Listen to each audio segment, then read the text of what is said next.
14 months after my wife passed away, the house still felt unfinished, like something important had been left behind.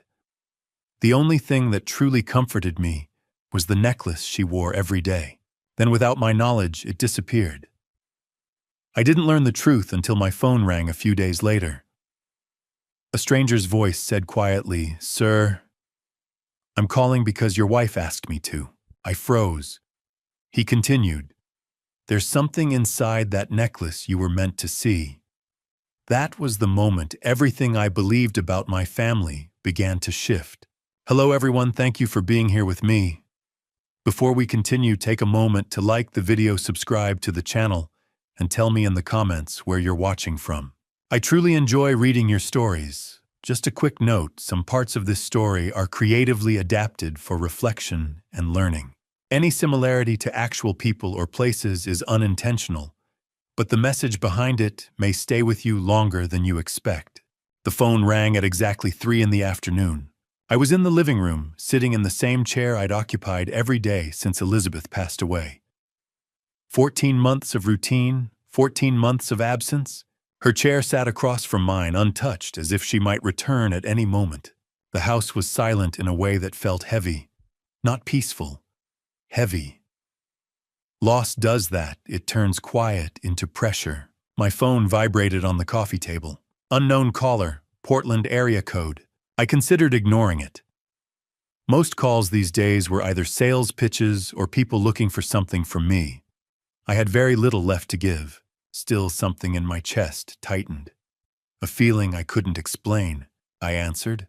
"Hello, is this George Collins?" The voice was male, older, measured, almost cautious. "Yes, my name is Walter Quinn.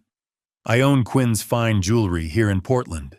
I'm calling because your wife asked me to." I straightened in my chair. "My wife," I said. "Elizabeth Collins." "I'm very sorry for your loss, Mr. Collins. We actually knew each other years ago, Jefferson High School, class of '69. My heart began to pound. Elizabeth had been gone for over a year. And yet here was a stranger calling about her now. "What is this about?" I asked. There was a pause, long enough to feel deliberate. "Your wife commissioned a necklace from me a couple of years ago. White gold. She gave me very specific instructions. She told me that if anyone other than you ever brought that necklace into my shop, I was to contact you immediately." The room seemed to tilt. "I don't understand," I said. "Two people came into my store today. A man and a woman. They sold me a necklace. The same one Elizabeth had me modify. I paid them $4,000 for it." My fingers went numb. "Who were they?" I asked. Another pause. "The woman introduced herself as Amanda Collins. I believe she's your daughter." I couldn't breathe. Amanda and Lucas. "That can't be right," I said. "The necklace is upstairs, in Elizabeth's jewelry box." "Mr. Collins," Walter said gently, "I think you should take a look." I stood, my legs unsteady, keeping the phone pressed to my ear. "Stay on the line." Each step up the staircase felt heavier than the last. I reached our bedroom. Elizabeth's dresser stood exactly where it always had.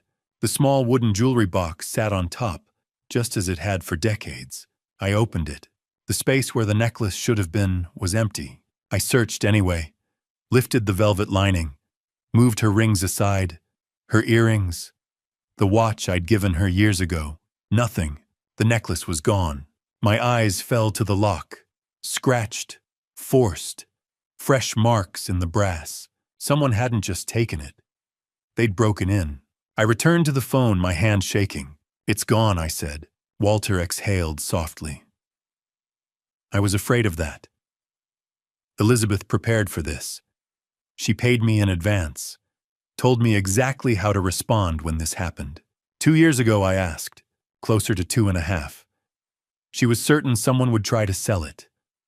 She told me to buy it immediately, no questions, and then call you. I sat on the edge of the bed. Elizabeth sighed. The blanket still held a trace of her lavender soap. "Why would she expect this?" My voice cracked. "She didn't explain, but she told me there was something you needed to see, something concealed inside the necklace." "Inside?" I asked. "There's a hidden compartment, very small. I'm the only one who knows how to open it. Elizabeth designed it that way. My thoughts raced. She'd planned this long before she died, before the illness, before everything fell apart. She had known Amanda would take it, and she had prepared for it. What's inside, I asked. A 3-digit number. She said you'd recognize it. Tell me the number. I think it's better if you see it in person, Walter said. If you're able, come by tomorrow. My shop is at 412 Northwest 23rd Avenue. I'll be there until 6. I wrote the address down on the notepad beside the bed. Elizabeth's handwriting still filled the page above it, grocery reminders, appointments, ordinary life. She'd been planning this in the middle of all that. Before hanging up, Walter spoke again. Mr. Collins, your wife told me something else. She said people would try to make you question yourself, that they'd tell you you were confused. But you're not. She said you'd need proof. My throat tightened. She really said that, exactly like that.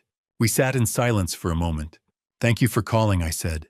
I wish the circumstances were different, he replied. But Elizabeth wanted you protected. Whatever's happening now, she saw it coming. The call ended. I stayed seated on the bed, holding the broken jewelry box, staring at the damaged lock. Amanda had been here, in our house, in our bedroom. She had gone through Elizabeth's things and taken the one piece that mattered most. The necklace Elizabeth wore every day for 20 years. The one she touched when she was anxious. The one she never removed unless she had to. Amanda sold it for $4,000. I walked to the window and looked out at the maple tree in the yard, the one Elizabeth and I planted when Amanda was 5. I remembered scraped knees, tears, Elizabeth's hands tending wounds. That little girl was gone.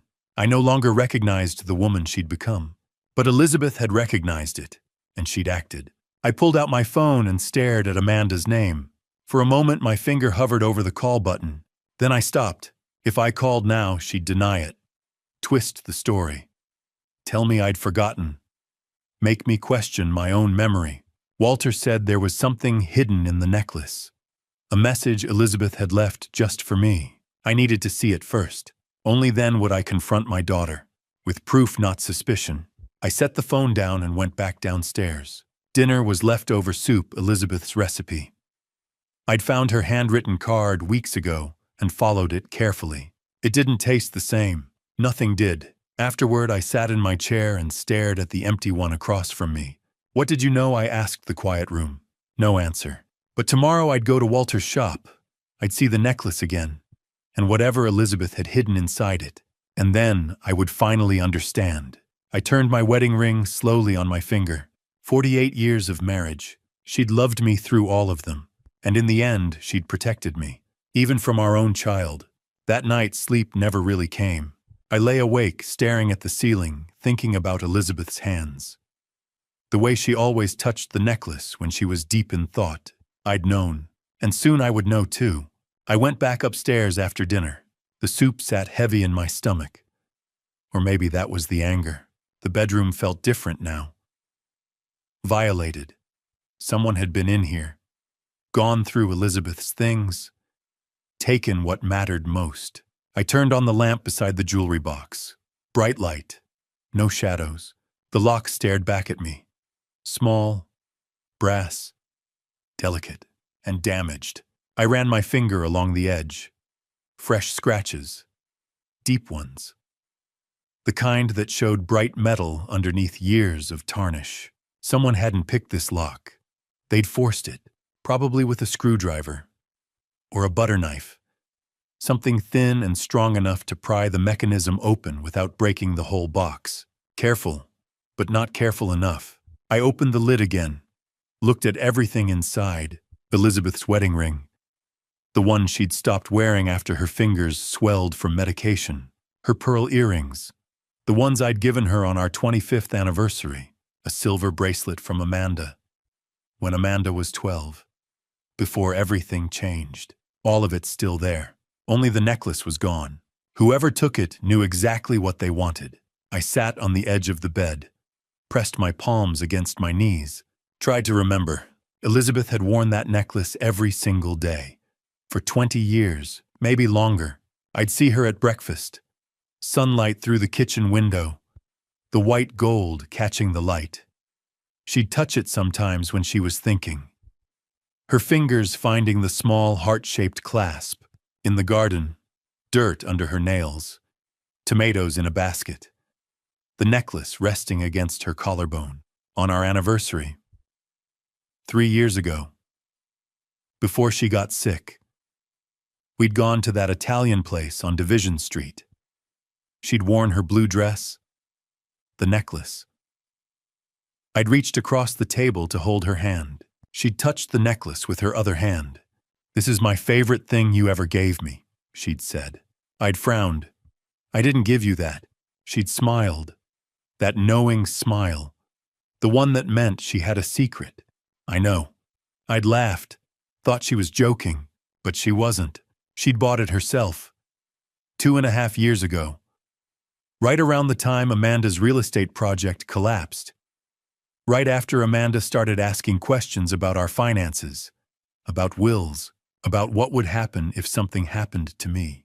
Elizabeth had seen something, and she'd started planning. I stood. Walked to the bedroom door.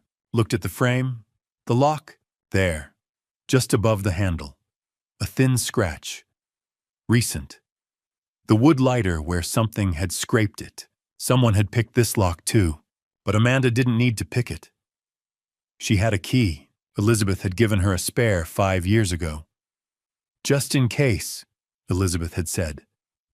"In case there's an emergency and you need to get in." I walked downstairs. To the kitchen.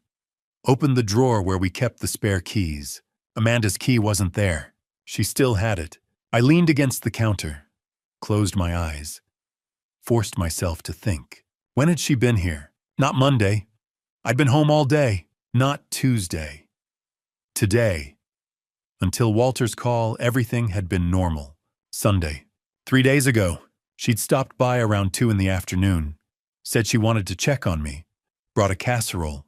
Said Lucas was working. Said she missed me. We'd sat in the living room. Talked about nothing. The weather. Her job. The traffic on Hawthorne. Then she'd excused herself. "Can I use your bathroom, Dad?" "Of course." She'd gone upstairs. I'd stayed in the living room. Finished my coffee. She'd been gone 15 minutes. When she came back down, she'd hugged me. Said she loved me. Said she'd come by again soon. And she'd left, with Elizabeth's necklace in her purse. My hands gripped the counter edge. She'd planned it. Come over with an excuse. Gone upstairs while I waited below. Broken into the jewelry box. Taken the one thing Elizabeth never took off. And then hugged me goodbye. I pulled out my phone. Scrolled to her number. Amanda Collins, my daughter. My thumb hovered over the call button. One tap. That's all it would take. I could hear her voice already, confused. Concerned. "Dad, what's wrong?" "The necklace, Elizabeth's necklace. You took it." "What necklace, Dad? I don't know what you're talking about." "You were here Sunday. You went upstairs. You took it." "Dad, I didn't take anything." "Are you feeling okay? Have you been eating, getting enough sleep?" She'd turn it around. Make it about me, about my memory. About whether I was competent to live alone. And maybe I'd start to doubt myself. Maybe I already was. I set the phone down. Walter's words echoed in my head. "There's something inside. A number. She said you'd understand." If I called Amanda now, I'd have nothing but accusations. No proof. Just my word against hers. And she'd already sold the necklace. The evidence was gone, unless I got it back. Walter had it. Bought it for $4,000. Had it locked in his shop right now. He'd open it tomorrow. Show me what Elizabeth had hidden inside. Then I'd know. Then I'd understand why she'd planned this. What she'd seen coming. And then I'd confront Amanda. With evidence. With answers. Not like this. Not blind and angry and desperate. I made myself a cup of tea. Earl Grey, Elizabeth's favorite. Sat at the kitchen table. The same table where we'd eaten breakfast together for 48 years. The clock on the wall ticked. Each second louder than the last. I thought about Elizabeth's hands. The way she'd held her coffee cup. The way she'd touched that necklace when she was worried about something. She'd been worried about Amanda For years, maybe, and she'd done something about it. Built a plan, commissioned a necklace, paid a jeweler $4,000 in advance, left me a trail to follow, even knowing she wouldn't be here to see it. That's love. Not the easy kind. Not the kind that makes you feel good in the moment. The hard kind. The kind that protects you after they're gone. I finished my tea, washed the cup, dried it, put it back in the cabinet, set my alarm for 7. Walter's shop opened at 10. I'd be there when the doors unlocked. And tomorrow night I'd call Amanda, but not to ask questions, to tell her what I knew. I climbed the stairs one more time, stood in the bedroom doorway. The jewelry box sat open on the dresser, the broken lock catching lamplight. "I'm listening, Elizabeth," I whispered. "Show me what you left behind." I stood outside Quinn's Fine Jewelry at 10:15, staring at the gold leaf lettering. The Pearl District hummed around me, coffee shops, boutiques, normal life. Mine stopped being normal when Walter Quinn called. The shop looked modest, professional. A banner stretched across the brick, "Quinn's Fine Jewelry, established 1987. Portland's most trusted jewelry buyer. Fair appraisals, immediate payment. No questions asked." I pulled out my phone, Googled the shop. 4.8 stars. 347 reviews. Best prices in Portland.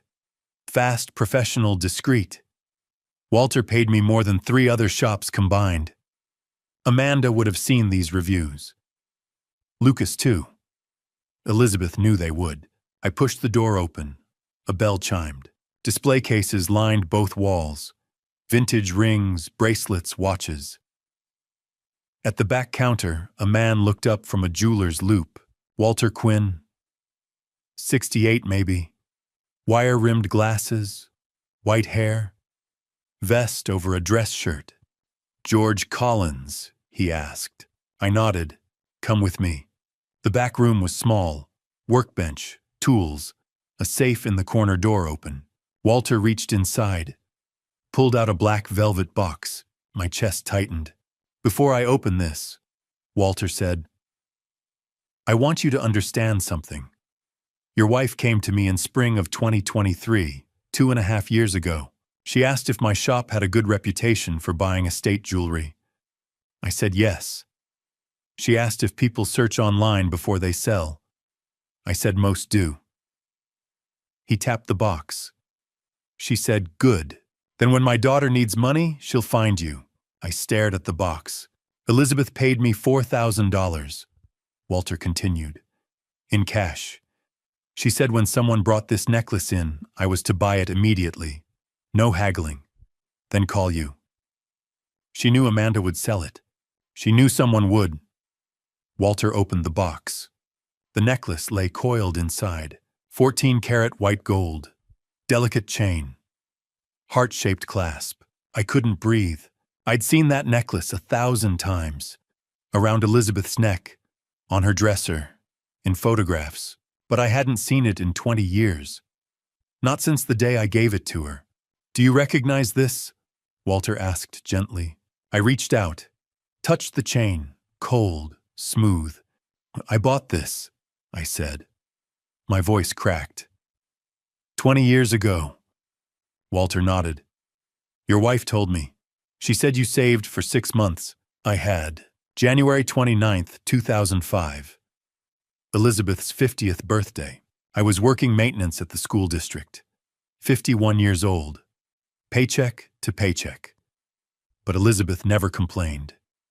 Never asked for anything.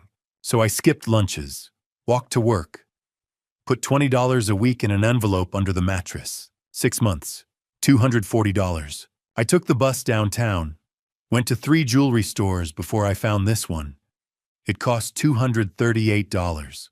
Elizabeth cried when I gave it to her. She wore it every day for 20 years. She wore it the day she came to see me, Walter said. She told me this necklace saved me once when George chose me. Now it's going to save him. I looked up. What did she mean? Walter turned the necklace over, pressed the side of the heart clasp. It clicked. A tiny compartment opened. Inside, engraved into the metal, 291. She had me add this, Walter said. A false back, hidden. Only I know how to open it. I stared at the numbers. January 29th, I whispered. Your wedding day, Walter said. And the day you gave her this necklace. 28 years apart. Same date. January 29th, 1977. I was 23. Elizabeth was 21. We got married at the courthouse. No money for a big wedding. Just us and a promise. She chose this necklace because it was yours, Walter said.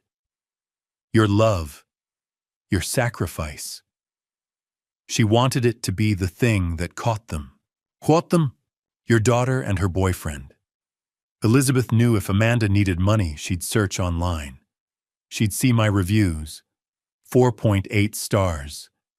Best prices in Portland. She'd think she was being smart, but Elizabeth had already set the trap. I felt something crack open inside me. Elizabeth paid you $4,000, I said slowly. The same amount you paid Amanda. Correct. Your wife made sure I didn't lose anything. Walter looked at me. She also made sure you'd know what to do next. He reached into his desk drawer, pulled out a white envelope. My name was written across the front. Elizabeth's handwriting. My hands went numb. She left this, Walter said. Told me to give it to you after I showed you the number. I took the envelope. Inside a single card. George, Box 291, Portland Private Bank. Downtown. Everything you need is there. I love you, Elizabeth. I read it twice, 3 times. Box 291. The same number engraved inside the necklace. Safe deposit box, Walter said quietly. She opened it 2 years ago, January of 2023. Paid the rental fee 10 years in advance. You're listed as the authorized accessor. All you need is your ID and the key. Key. Walter pointed to the envelope. I looked inside again. A small silver key taped to the bottom of the card. Walter wrote an address on a business card. 418 Southwest Broadway, downtown, 3rd floor. Ask for the vault manager, Patricia Miller. Elizabeth spoke with her personally. I took the card, stared at Elizabeth's note. She'd planned this 2.5 years ago, while she was still alive, still healthy. She knew Amanda would steal from me. She knew Amanda would sell the necklace. She knew Amanda would find Walter through Google, and she'd left me a trail. A trail that started with the thing I gave her 20 years ago, proof of my love, and led to a locked box downtown. What's in it? I asked. Walter shook his head. She didn't tell me, but she said you'd understand when you saw it. I closed my fist around the necklace. 20 years ago, I gave this to Elizabeth because I loved her. Yesterday, Amanda stole it because she didn't love me. Today, it came back to me with instructions. Thank you, I said. Walter nodded. Your wife loved you very much, George. What she did, most people don't think that far ahead. She protected you. Even after she was gone, I walked out into the bright Portland morning. In my pocket, the necklace. In my hand, Elizabeth's note, the key, and the bank address. In my chest, a growing certainty. Elizabeth hadn't just left me a necklace. She'd left me a weapon. And whatever was in Box 291, I was about to find out. Spring 2023, 2.5 years before the call. The bell above the door chimed. Elizabeth Collins stepped into Quinn's Fine Jewelry on a Thursday morning in late April. The shop was quiet. Sunlight filtered through the display window, catching the facets of vintage rings and estate bracelets. At the back counter, Walter Quinn looked up from his workbench. Elizabeth, he said, surprised. Elizabeth Mitchell from Jefferson High. She smiled, tired but genuine. Class of '69. You became a jeweler, I remember. Walter set down his loupe, walked to the front counter. I haven't seen you in 40 years? Something like that. Elizabeth's voice was soft, measured. They exchanged pleasantries. Grandchildren, retirement, the neighborhood. But Elizabeth's face remained serious. Her hands gripped her purse a little too tightly. After a moment, she leaned forward. "Oh, Walter," she said quietly. "I need your help, and I need you to keep this secret." Walter's expression shifted. He gestured toward the back room. "Come with me." They sat at his workbench. The door closed behind them. Elizabeth reached into her purse, pulled out a small velvet pouch, set it on the table. Walter opened it carefully. Inside, a white gold necklace, delicate chain, heart-shaped clasp. The links were worn smooth from years of contact with skin, but the craftsmanship was still visible. "It's beautiful," Walter said. "How long have you had it?" Elizabeth's eyes softened. 18 years. George gave it to me on my 50th birthday. January 29th, 2005. She touched the chain gently. "That's also our wedding anniversary," she continued. "We got married January 29th, 1977. So every year that date means two things: the day we married and the day he gave me this." Walter examined the necklace under his loupe. "He has good taste." Elizabeth smiled, sad, proud. "He saved for 6 months. We weren't rich. We've never been rich. But he wanted to give me something that would last."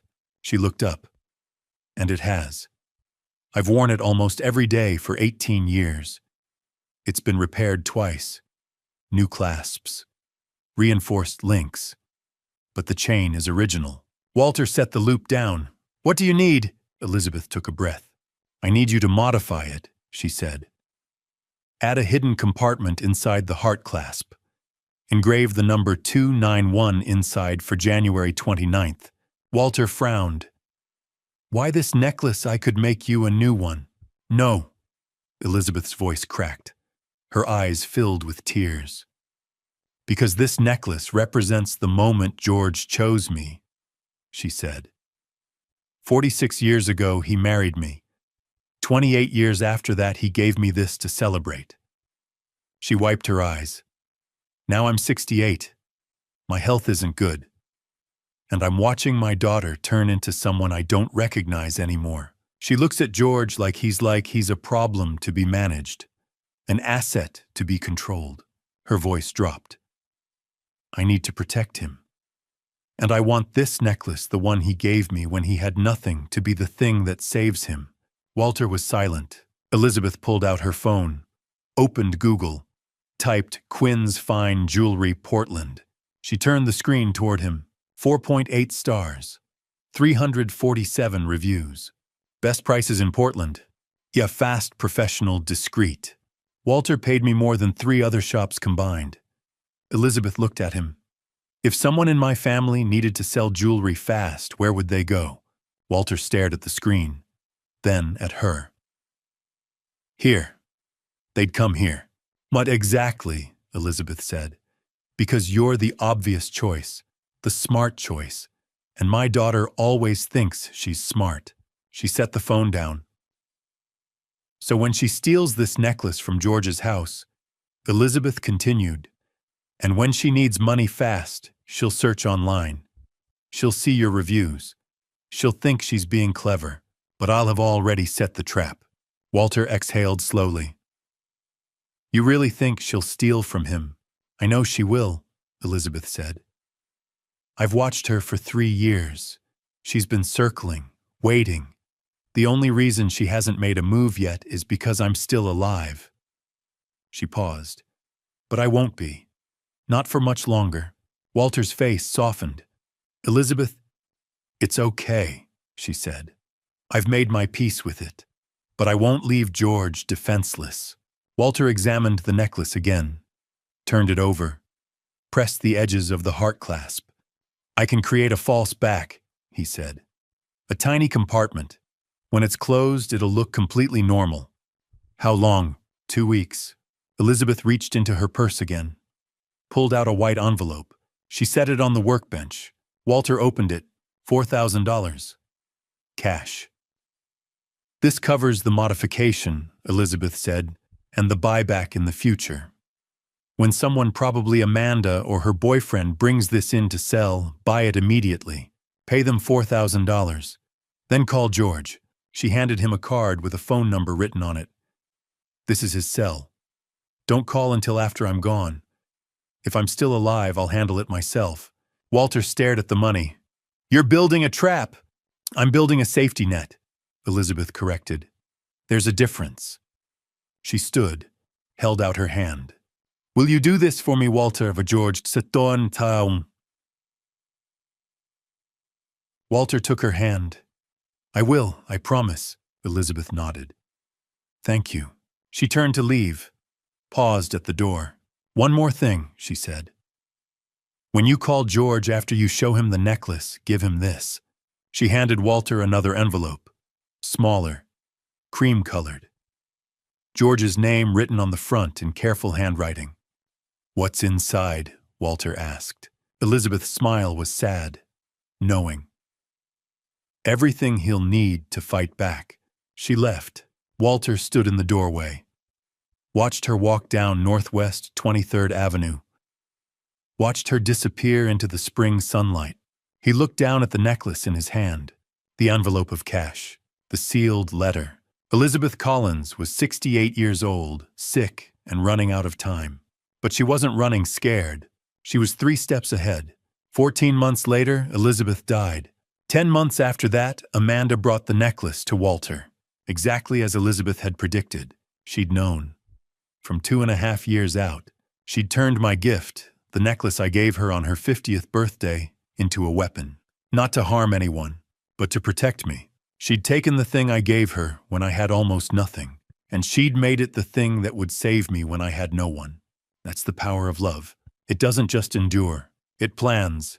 It prepares. It protects, even when it's gone.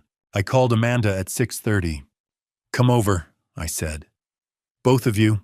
Dad, her voice was cautious. Is everything okay? Just come. 30 minutes later, the doorbell rang. I opened it. Amanda stood on the porch, Lucas behind her. Both of them wore expressions of concern. Fake. Practiced. Dad, Amanda said, stepping inside. You sounded upset. What's going on? I didn't answer. I walked to the living room. They followed. I gestured to the couch. Sit. They sat. I stood, reached into my pocket, pulled out the necklace, set it on the coffee table. The white gold caught the lamplight. The heart clasp gleamed. Silence. Amanda stared at it. Lucas shifted in his seat. Where did you find that? Amanda asked. Her voice was too careful, too controlled. You sold it, I said, to Walter Quinn for $4,000. 3 days ago. Lucas's jaw tightened. Amanda blinked.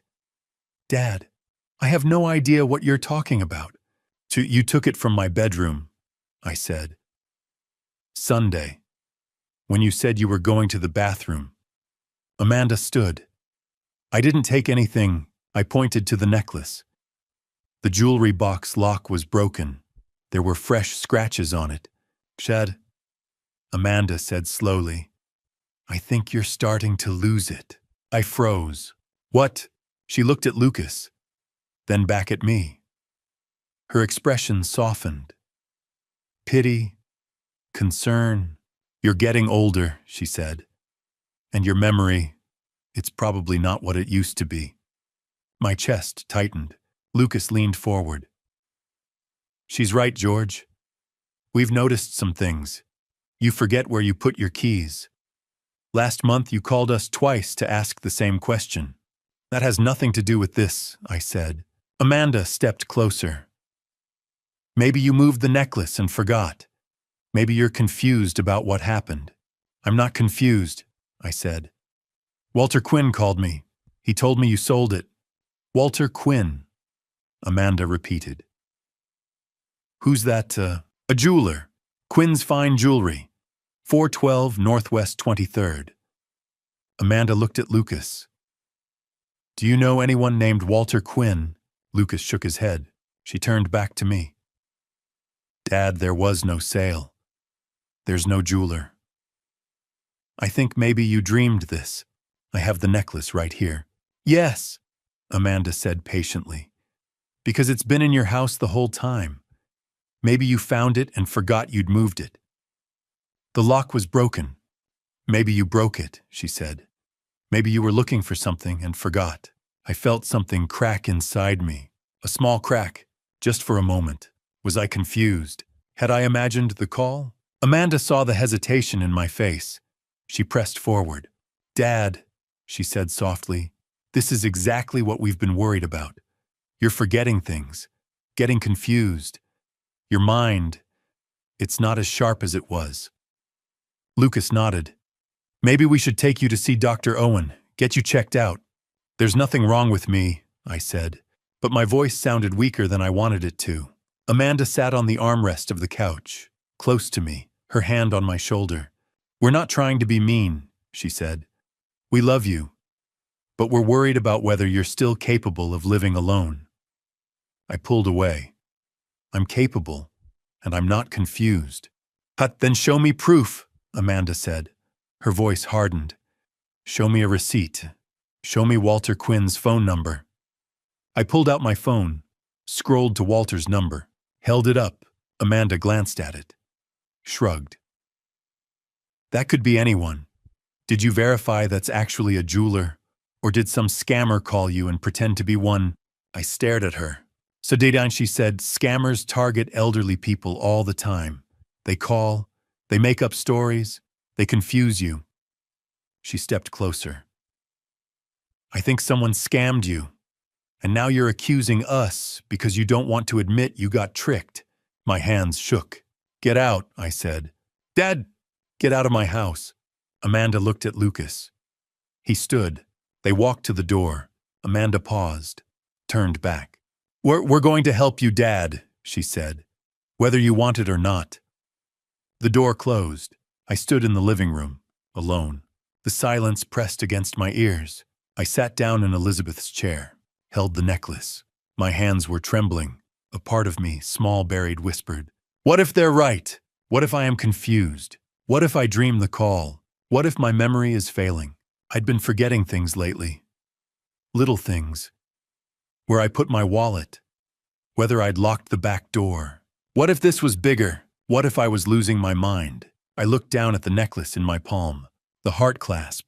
I pressed the side. Click. The hidden compartment opened. Inside the engraving, 291. January 29th. The day I married Elizabeth. The day I gave her this necklace 28 years later. The day she turned 50. The day that meant everything. This wasn't a dream. This wasn't confusion. Elizabeth had planned this. Walter had called me. Amanda had sold the necklace. The number was real. The compartment was real. The trap Elizabeth set was real. I wasn't losing my mind. They were lying, and they were good at it. Good enough that for a moment, just a moment, I doubted myself. That's what gaslighting does. It makes you question reality. It makes you feel crazy, even when you're holding proof in your hand. I closed the compartment, set the necklace on the side table, stood, walked to the window. Outside, Amanda's car was still in the driveway.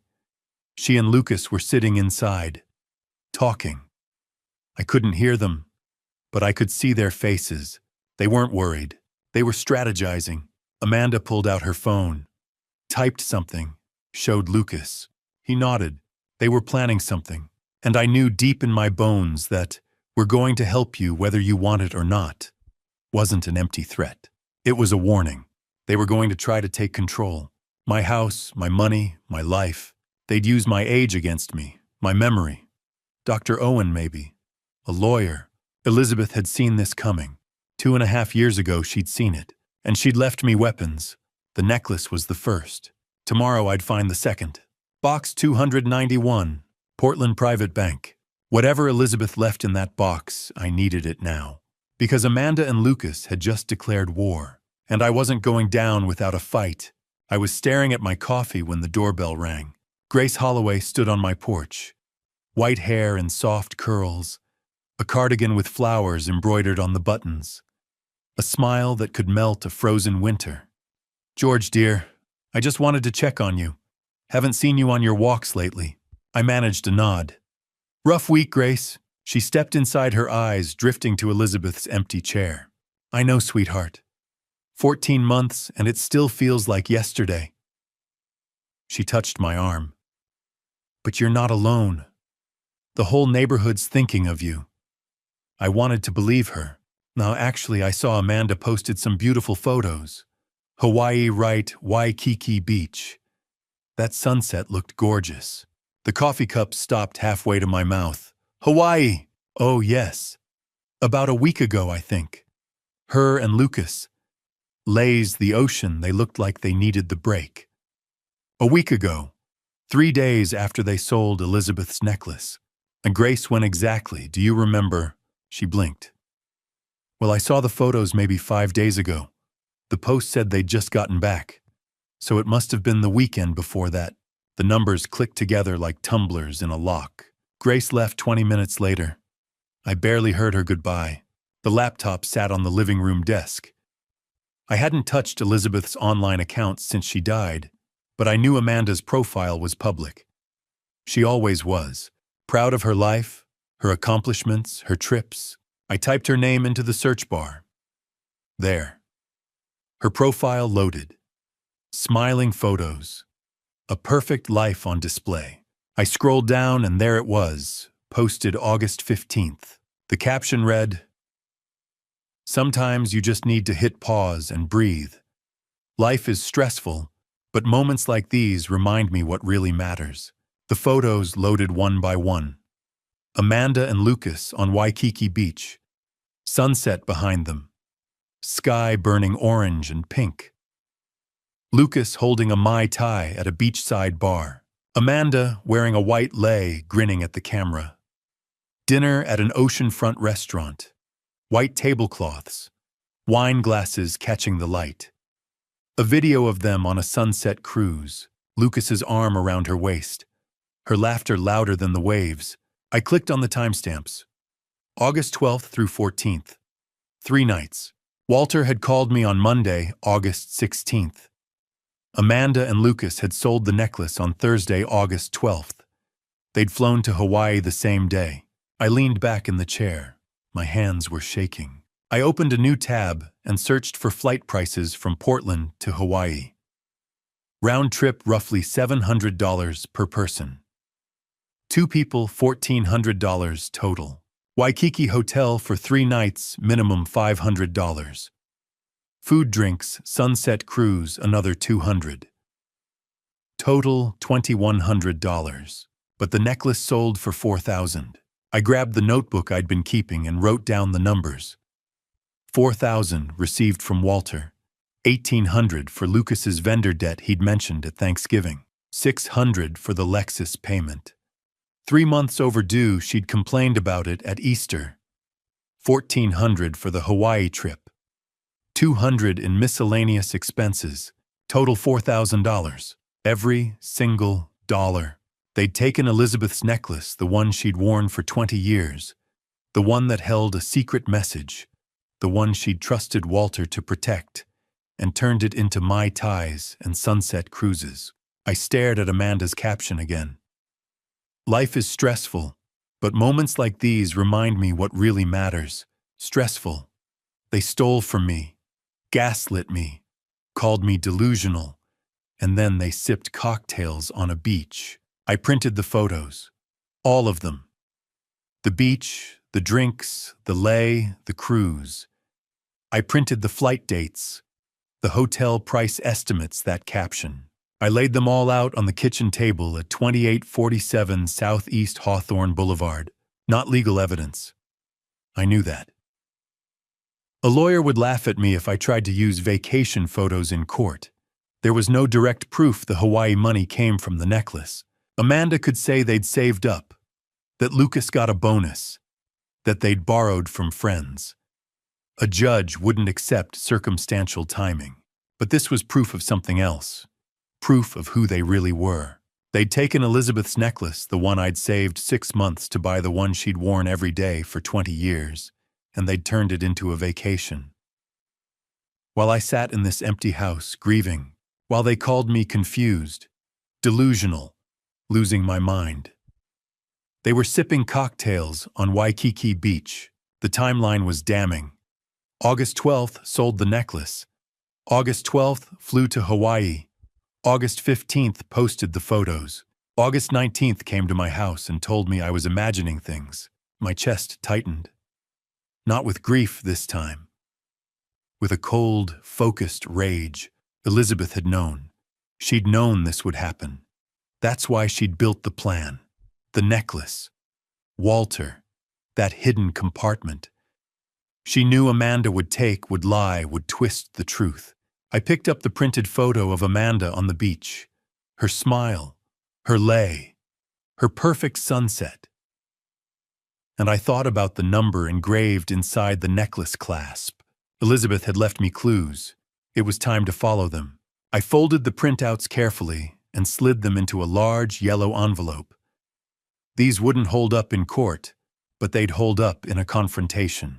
When the time came, when I had real evidence, legal evidence, I'd show Amanda these photos. And I'd watch her face when she realized I knew exactly what she'd done with Elizabeth's memory. Then I pulled out my phone. I didn't call Amanda. I called the number on the business card Walter had given me. Portland Private Bank. The phone rang twice. A woman answered, professional and calm. Portland Private Bank, how may I help you? I took a deep breath.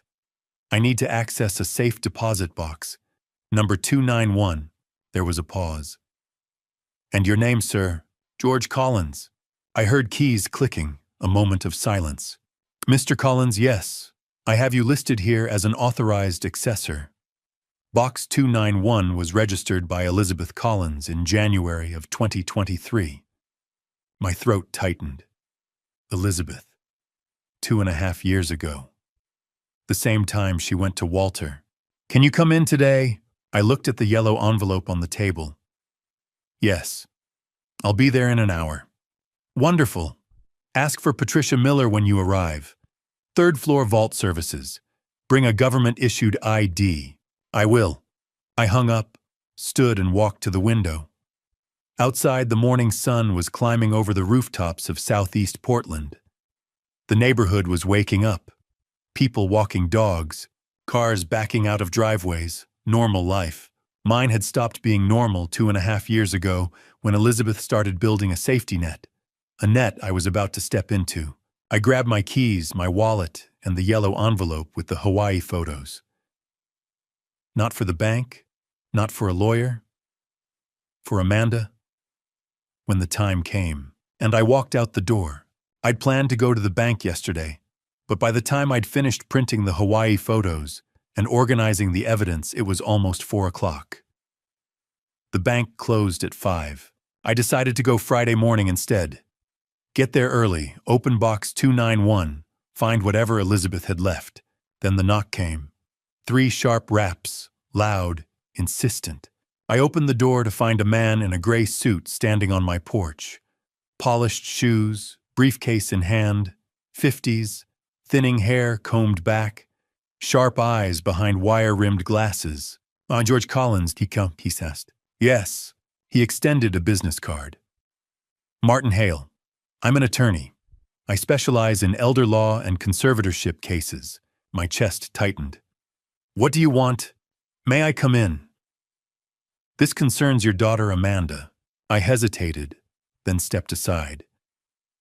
He walked into my living room, sat on the couch without being invited, and set his briefcase on the coffee table. I remained standing. Mr. Collins, he said, pulling out a folder.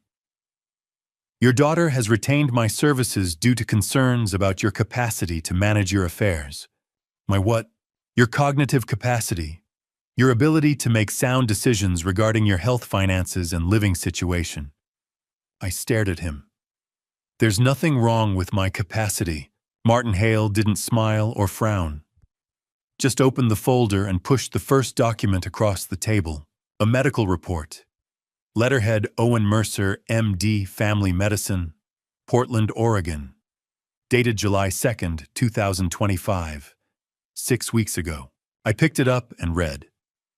Patient presence with family concerns regarding memory and decision-making capacity. Daughter reports increased forgetfulness, confusion about dates, difficulty managing finances. Patient appears lucid during visit, but may require formal cognitive screening. My hands shook. This is false. I never said any of this. Dr. Owen documented family concerns. Your daughter called ahead of your appointment and expressed worry about your memory. I don't have memory problems. Martin pulled out a second document. This is a witness statement from Grace Holloway, your neighbor, signed August 7th. I took it. Grace's signature was at the bottom, neat and careful. The statement read, I have known George Collins for 12 years. In recent months, I've observed concerning behavior. On July 20th, he asked if I'd seen Elizabeth, his late wife, who passed away over a year ago. He frequently forgets appointments and has mentioned leaving his keys in unusual places. He seems confused at times and may not be safe living alone. My vision blurred. Grace didn't say that. Not like this. She signed it. In what context? Did Amanda ask her leading questions? Twist her words? Martin's expression didn't change. Ms. Holloway signed the statement voluntarily. He pushed a third document forward. Petition for conservatorship. Petitioners Amanda Collins and Lucas Reed. Respondent George Collins. I read the grounds.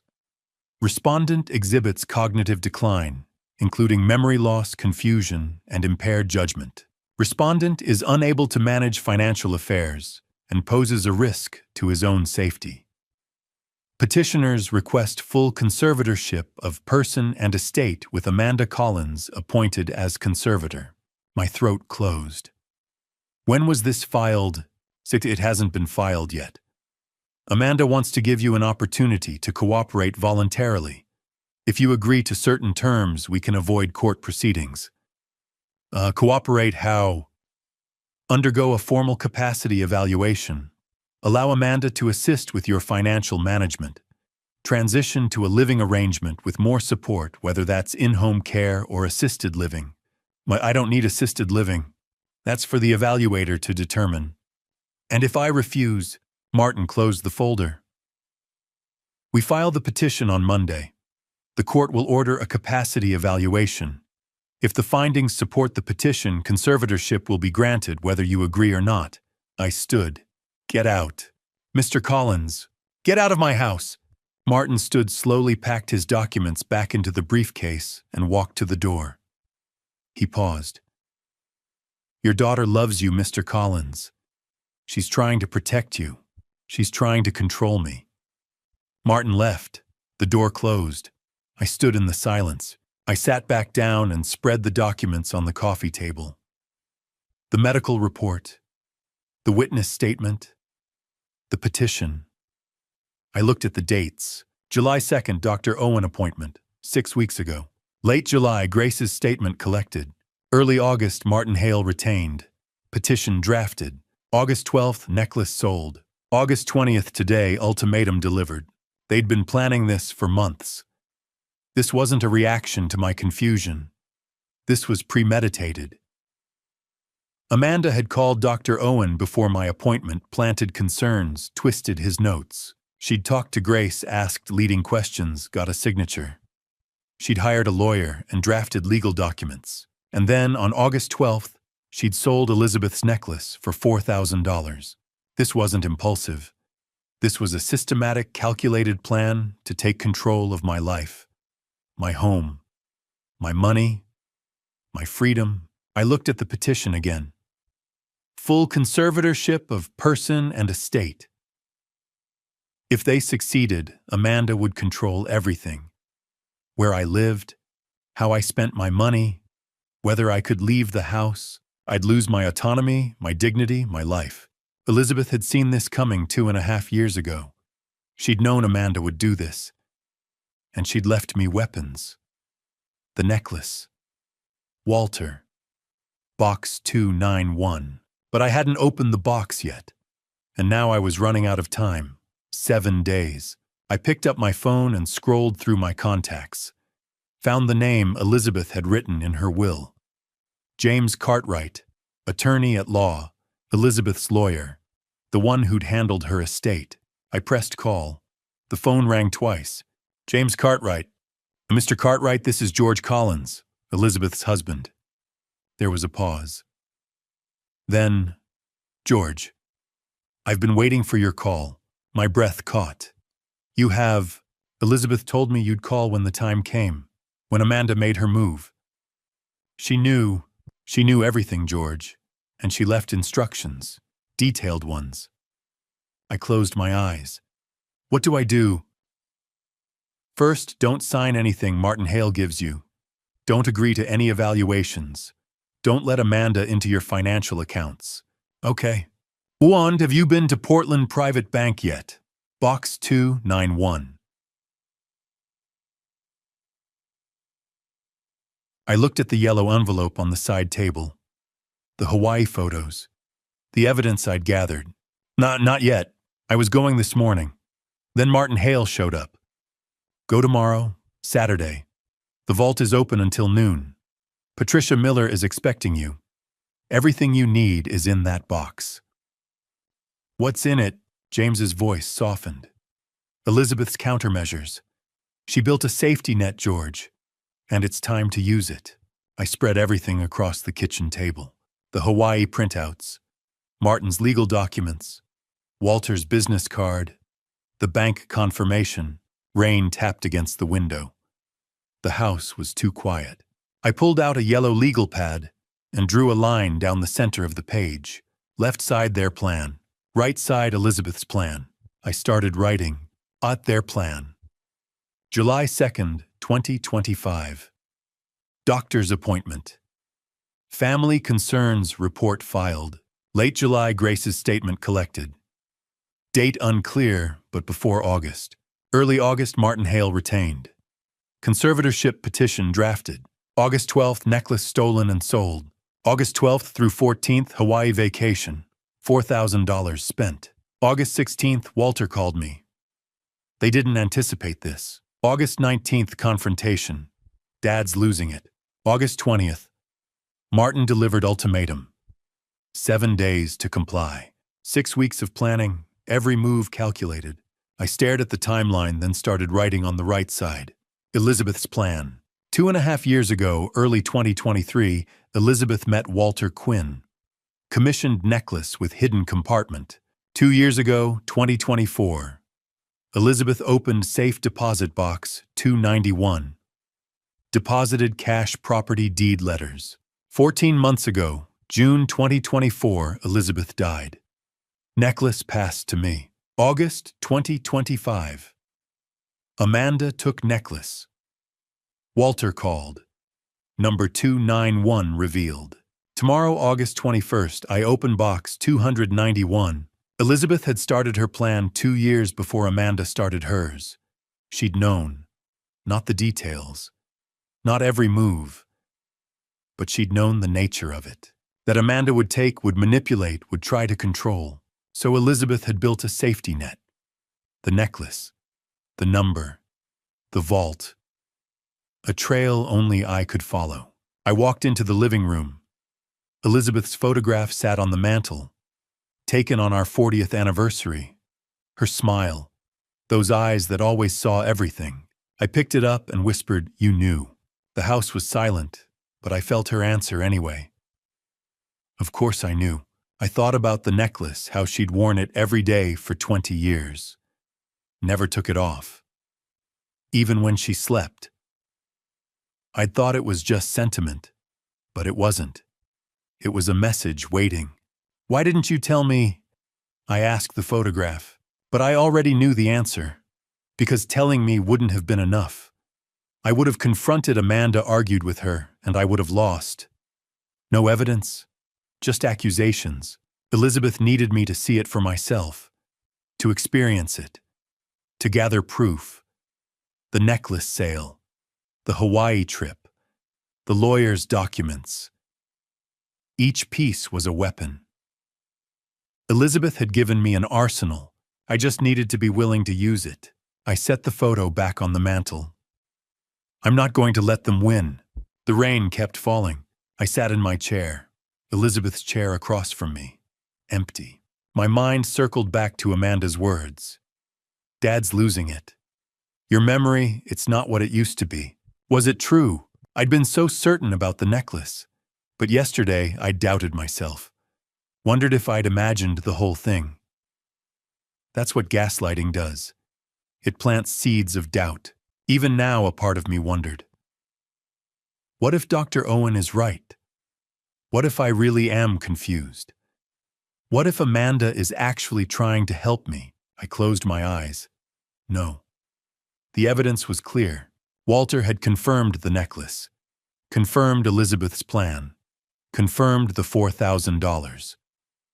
The Hawaii photos were real. The dates matched perfectly. The timeline was documented. July through August, 6 weeks. This wasn't confusion, this was theft, but the doubts lingered. Because that's what they wanted. They wanted me uncertain, self-questioning. Weak. I thought about Martin's words. Elderly parents don't recognize they need help. That was the script they were building. The concerned daughter, the failing father, the necessary intervention. Clean, sympathetic, legal. And if I resisted, I'd look like the problem, a stubborn old man refusing help. I opened my eyes and looked at the timeline again. Box 291. Tomorrow I'd know what Elizabeth had left me. And then I'd decide how to fight. I spent the next hour organizing, created a folder, labeled it Evidence and Documentation. I divided the contents into 2 sections in my mind. For legal use, Walter Quinn's contact information. Eyewitness to necklace sale. Martin Hale's business card. Conservatorship threat. Dr. Owen's report, dated July 2nd, to be refuted with independent evaluation. Conservatorship petition. Draft copy. Grace's statement. Shows their manipulation tactics, though I won't use it against Grace. Bank confirmation. Box 291 access tomorrow at 10 in the morning. For confrontation, only Hawaii printouts. Photos, dates, caption. Financial breakdown. Estimated $4,000 spending.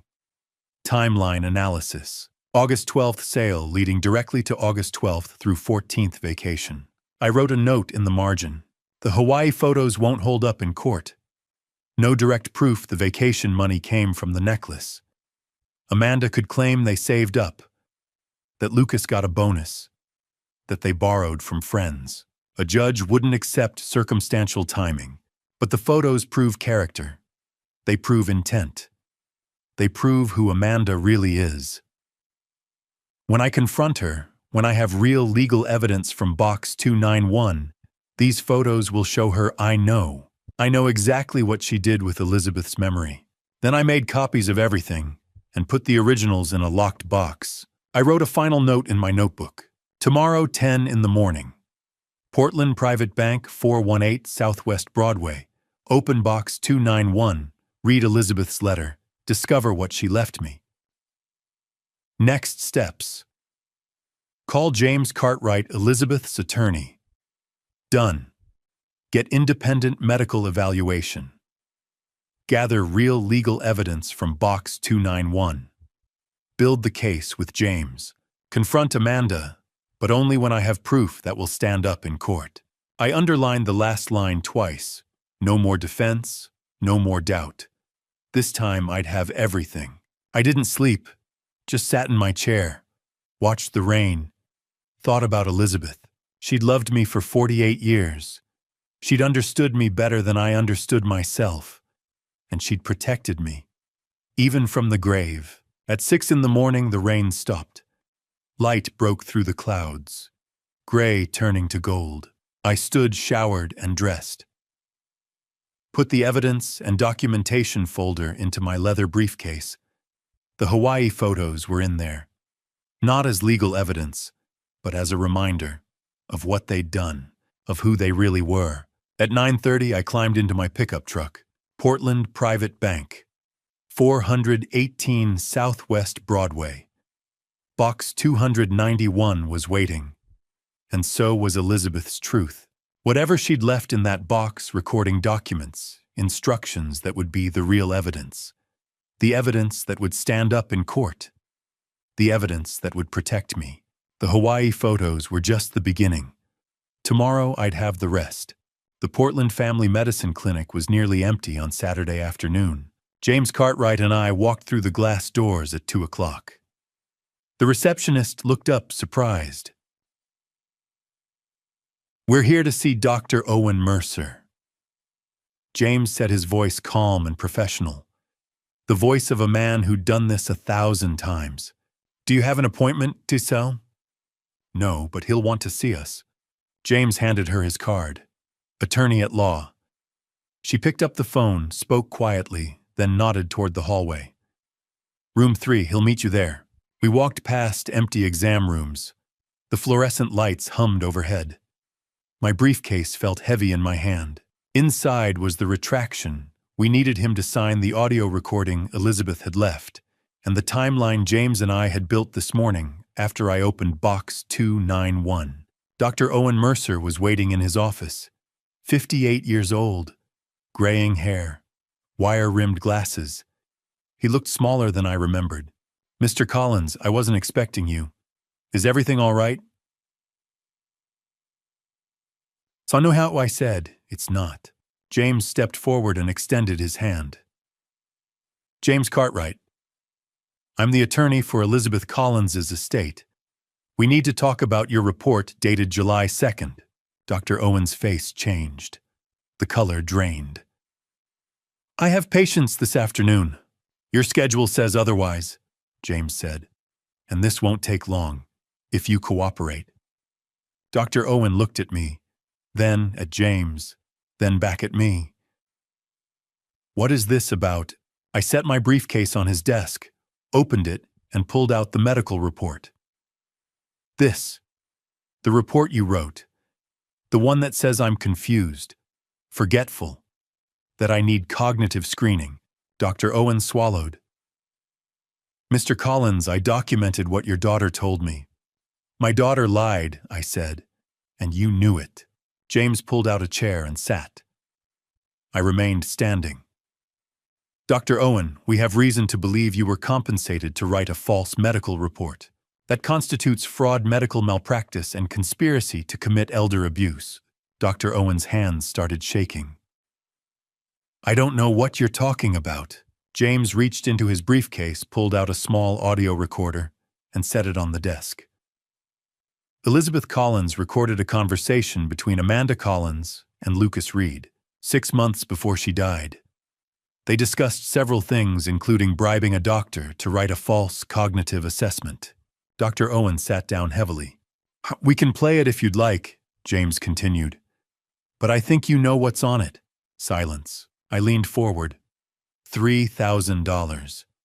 "That's what she paid you." Dr. Owen's face crumbled. "I didn't want to." "You have to understand." "I didn't want to." "Then why did you—" He took off his glasses and rubbed his eyes. "Deborah, my wife.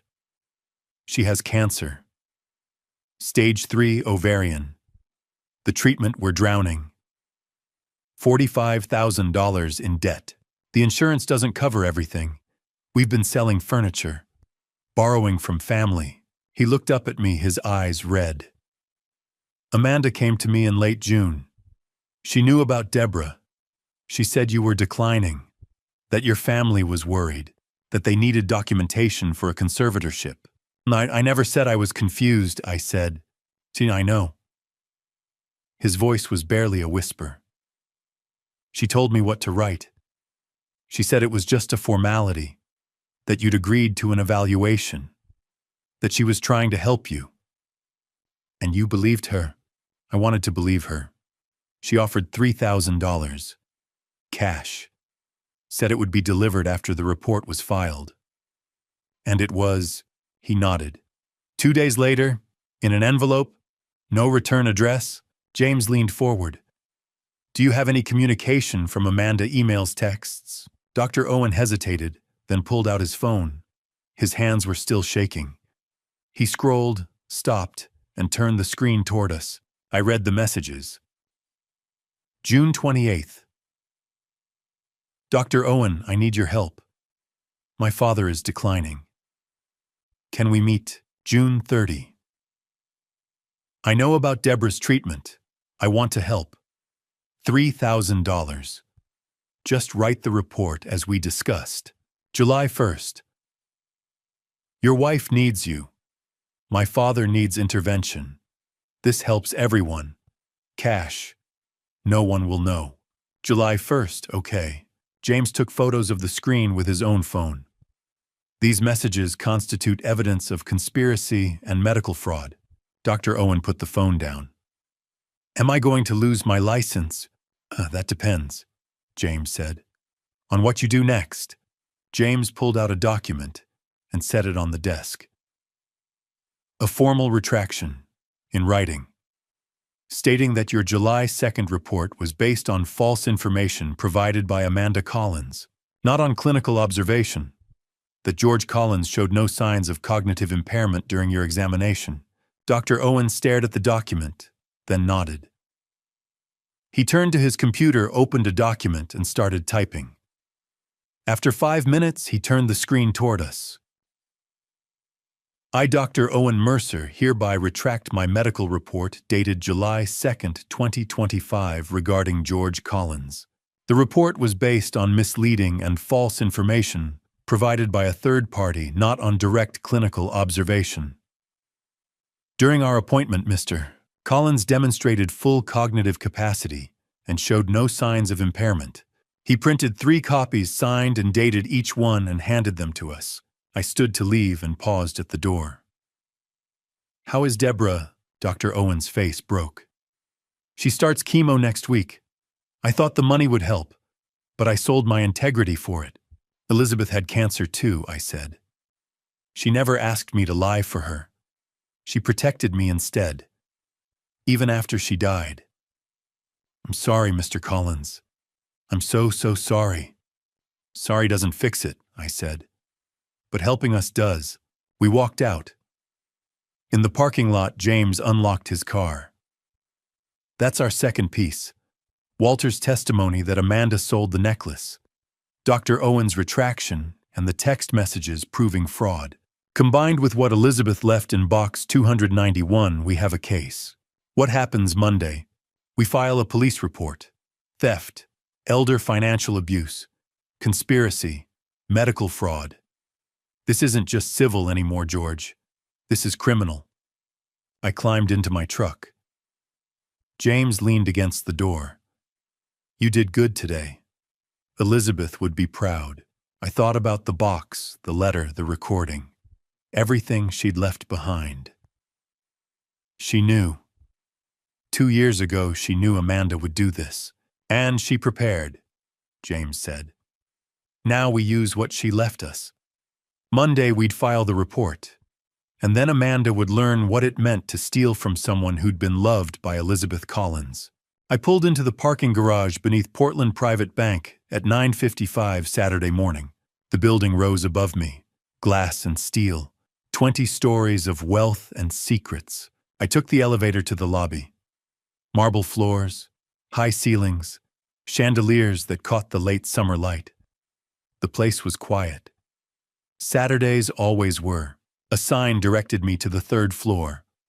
Vault services, another elevator. My reflection stared back at me in the polished doors.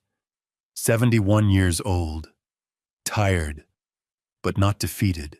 The 3rd floor reception was smaller, elegant. A woman sat behind a desk. I'm here to see Patricia Miller, I said. She picked up the phone, spoke quietly, and a moment later, a door opened. Patricia Miller was in her 50s, navy suit, silver jewelry, kind eyes behind modern frames. She extended her hand. Mr. Collins, I've been expecting you. Her grip was firm, professional. Elizabeth spoke of you often. I blinked. You knew Elizabeth. She opened box 291 2 years ago, January 2023. She was very particular about the arrangements. She wanted to make sure you'd have access when the time came. She knew, I said quietly. She knew, Patricia agreed. She led me through a security checkpoint. checked my ID, had me sign a register, then through a second door with a keypad. We descended in an elevator. The hallway at the bottom was sterile. Concrete walls, fluorescent lights, a heavy steel door at the end. Patricia used a key card and entered a code. The door opened with a hydraulic hiss. The vault room was larger than I expected. Rows of safe deposit boxes lined the walls, climate-controlled. Silent except for the hum of ventilation. Patricia walked to a section marked 200s. Box 291 was in the middle row. Waist height. We'll need both keys, mine and yours. I reached into my pocket. Found the small silver key Elizabeth had left with Walter. My hand shook as I inserted it into the lock. Patricia inserted hers on the opposite side. On 3, 1, 2, 3, we turned the keys simultaneously. The lock clicked. The box slid out. A long metal drawer. Heavier than I expected. Patricia gestured to a small room off to the side. A table, a chair, a door. Take your time. I'll be outside when you're ready. She left. The door closed softly. I was alone. I carried the box to the table, set it down carefully, took a breath, opened the lid. The first thing I saw was money. Stacks of $100 bills wrapped in bank bands. Bundled and organized, I counted. 12 bundles of $10,000. 7 bundles of $1,000. $127,000. A note was attached. Elizabeth's handwriting. For emergencies, for freedom, for starting over. I love you. E. My throat tightened. Beneath the cash was a large manila envelope labeled property. I opened it. A property deed, heavy paper, official seal. 187 Ocean View Drive, Cannon Beach, Clatsop County, Oregon. Purchased March 2023. $380,000. Mortgage free. Owner George Collins. My name, not Elizabeth's. She'd bought a house without telling me and put it in my name alone. Another note. Our dream, the ocean, peace. It's yours now. I remembered, 20 years ago, a weekend trip to Cannon Beach. Elizabeth standing on the sand wind in her hair. Someday when we retire, let's live by the ocean. She'd made it happen, even knowing she wouldn't be there. The next item was a plastic sleeve. Stock certificates inside. Intel, Nike, Starbucks, a handwritten note. Current value approximately $80,000 for security, for peace of mind. I wanted this for Amanda's education once, but not anymore. I stared at that line. Not anymore. The next item made me stop. A small digital audio recorder. Silver. Modern. A post-it note stuck to the top. Elizabeth's handwriting, play me first, E. I picked it up and pressed play. Elizabeth's voice filled the small room.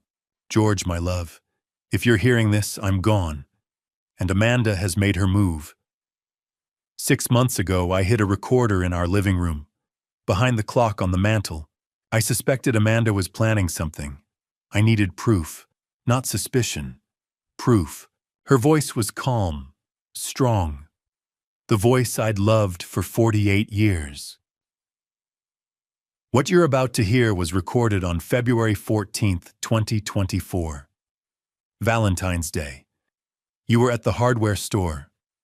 Amanda and Lucas came over. They didn't know I was in the bedroom listening. A click. The recording changed. Different voices now. Younger. Sharper, Amanda's voice. We need to move faster. Dad's still sharp. We need documentation. Lucas. The doctor thing is risky. Amanda.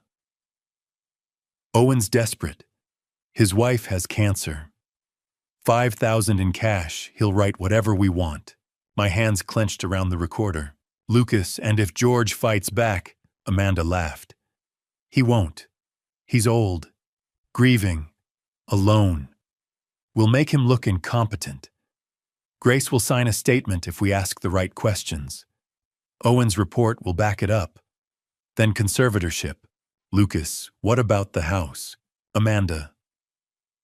First thing we sell, 400,000 easy. Pay off my Lexus, Lucas's vendor debts, maybe another vacation. Hawaii was nice. Dad won't even know what hit him. The recording ended. Silence. Elizabeth's voice returned.